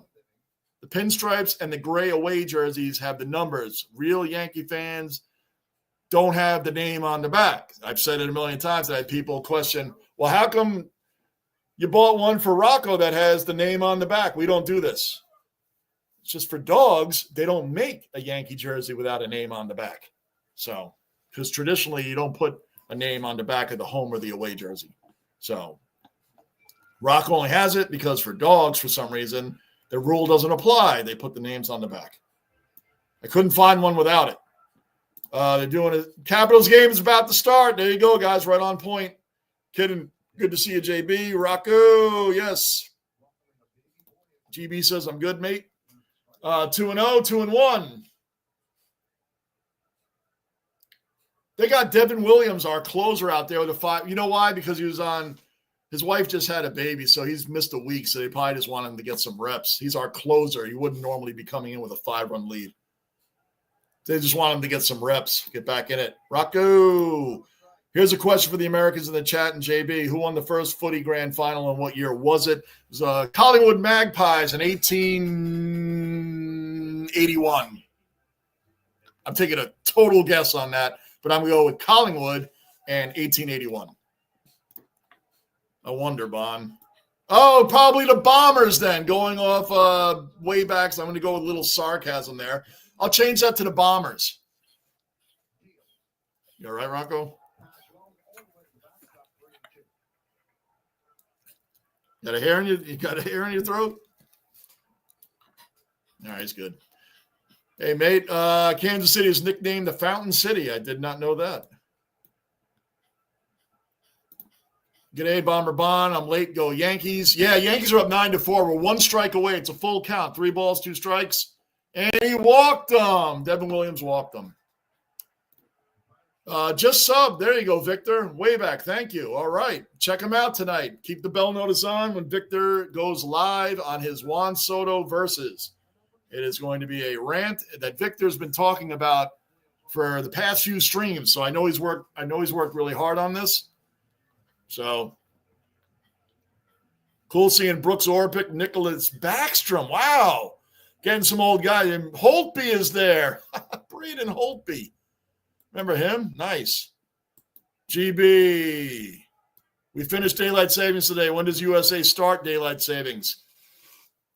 Spring ahead, fall back is how we do the terms. We did daylight savings in March, early March. Clocks went back an hour in mid-March, I think. And then we fall back in like October, I think. Spring ahead, fall back. That's how you know what to do with the clocks. Spring ahead, fall back. GB, it started March. Well, there you go. March 8th. Cheers, Mr. Marine. For some reason, the clock on the Capitals feed stuck at 20. They want to leave the clock stuck so Ovechkin gets it. Home teams usually win a lot more of the home game. Yeah. That's not always the case here, as we see with the Pittsburgh Pirates losing 9-4 in Pittsburgh. 2-1s. Man stole second, but there's no reason to throw, being up by 5 runs. Victor, Johnny, appreciate all the Of course, Victor, I told you when you first came around in here, I'm not one of those guys that, I don't like people spam. You're not a spammer. You're a great regular cellar dweller. You're knowledgeable. We got into it with the Yankees and the whole thing. You're a great dweller, Victor, and I don't mind supporting people supporting those that support me, and you do. So, and I know you've been working on this Soto thing, and it's very important to you. So I'm looking forward to watching it. So, yeah, Victor, no doubt, man. I appreciate the support you give here as well, buddy. Not many years ago, maybe 10, the MLS had the home team listed second. It was very confusing. Yeah, if you're a diehard soccer fan or football, I know that's the common term. Another full count. Not many. Wow, I didn't even know that. Didn't even know that. Let's see. Bruin, feels good watching good hockey for once. Yeah, Bruin. You and me both. Our teams were, like I said, hold on. Good night. Struck them out. The Yankees win 9-4. 2 wins in a row, 9-4 Yankees. Rock, I'm going to put you down for a second. I am taking you out, buddy. I promise. Yeah, like I said to you, bro, and I don't think the New York Rangers have strung 3 wins in a row since November. And I don't even know how in the world we're even in this wild card hunt, but I don't know how long we're going to stay there with all the games we have coming up. Home team stat, the same. U.S. sports about the same. Yeah. About 60% of the time, right? That's what I figured. Just seems like a good number. All interstate teams seem to play better on their home ground. Definitely true. Now, all of this, like I said, the Pittsburgh Pirates were the home team hosting the New York Yankees and got shellacked 9-4. But the Pirates suck, so you would expect that. Ovechkin, 1-0 already. Wow, only 2 goals away from beating Wayne Gretzky's record. Rocco. Okay, guys, I'm about to bounce out of here. Rocco's really got to go out. Oh, his breath is astronomical. His brother, God rest his soul, my trucking dog, Max's breath was like a furnace. It's like a furnace. Rocco's breath is horrendous, but Max's breath, he was 15 when he passed. His breath was a furnace. That's what we called it. It was like, whoa. All right, guys. If I missed your comments in here, I'll be back on possibly tomorrow. If not, possibly tomorrow. If not, I'll be back on Monday. Always appreciate the support, guys. That's funny, Cullen. Thanks. Got to stop tipping the Bonders. Bond, don't do that. JB, you have a reference number for your footy. Do you have a reference number for your footy tips link? Bond, you got to ask Bond. GB, aren't you in the Discord? You're not in our Discord. Are you in the Discord, GB? Bond dropped the tipping link. I'm not the guy that does the tipping. Bond is, GB. Bond is. Here. I'm going to drop this link in here, talk to Bond, get in the Discord, GB. I got you, Rocco. I promise. Where the hell is it now? Oh, there we go. GB, where are you? There you go. There you go, GB. Click this link, and you're in. Talk to Bond. You got to download the Discord app. If you get confused on any of this, on my next live, we'll explain it to you. There's the link. And I'm out of here, guys. I got to get Rocco outside. Sorry if I missed any other comments down below. Watch for Victor tonight. Watch for Victor.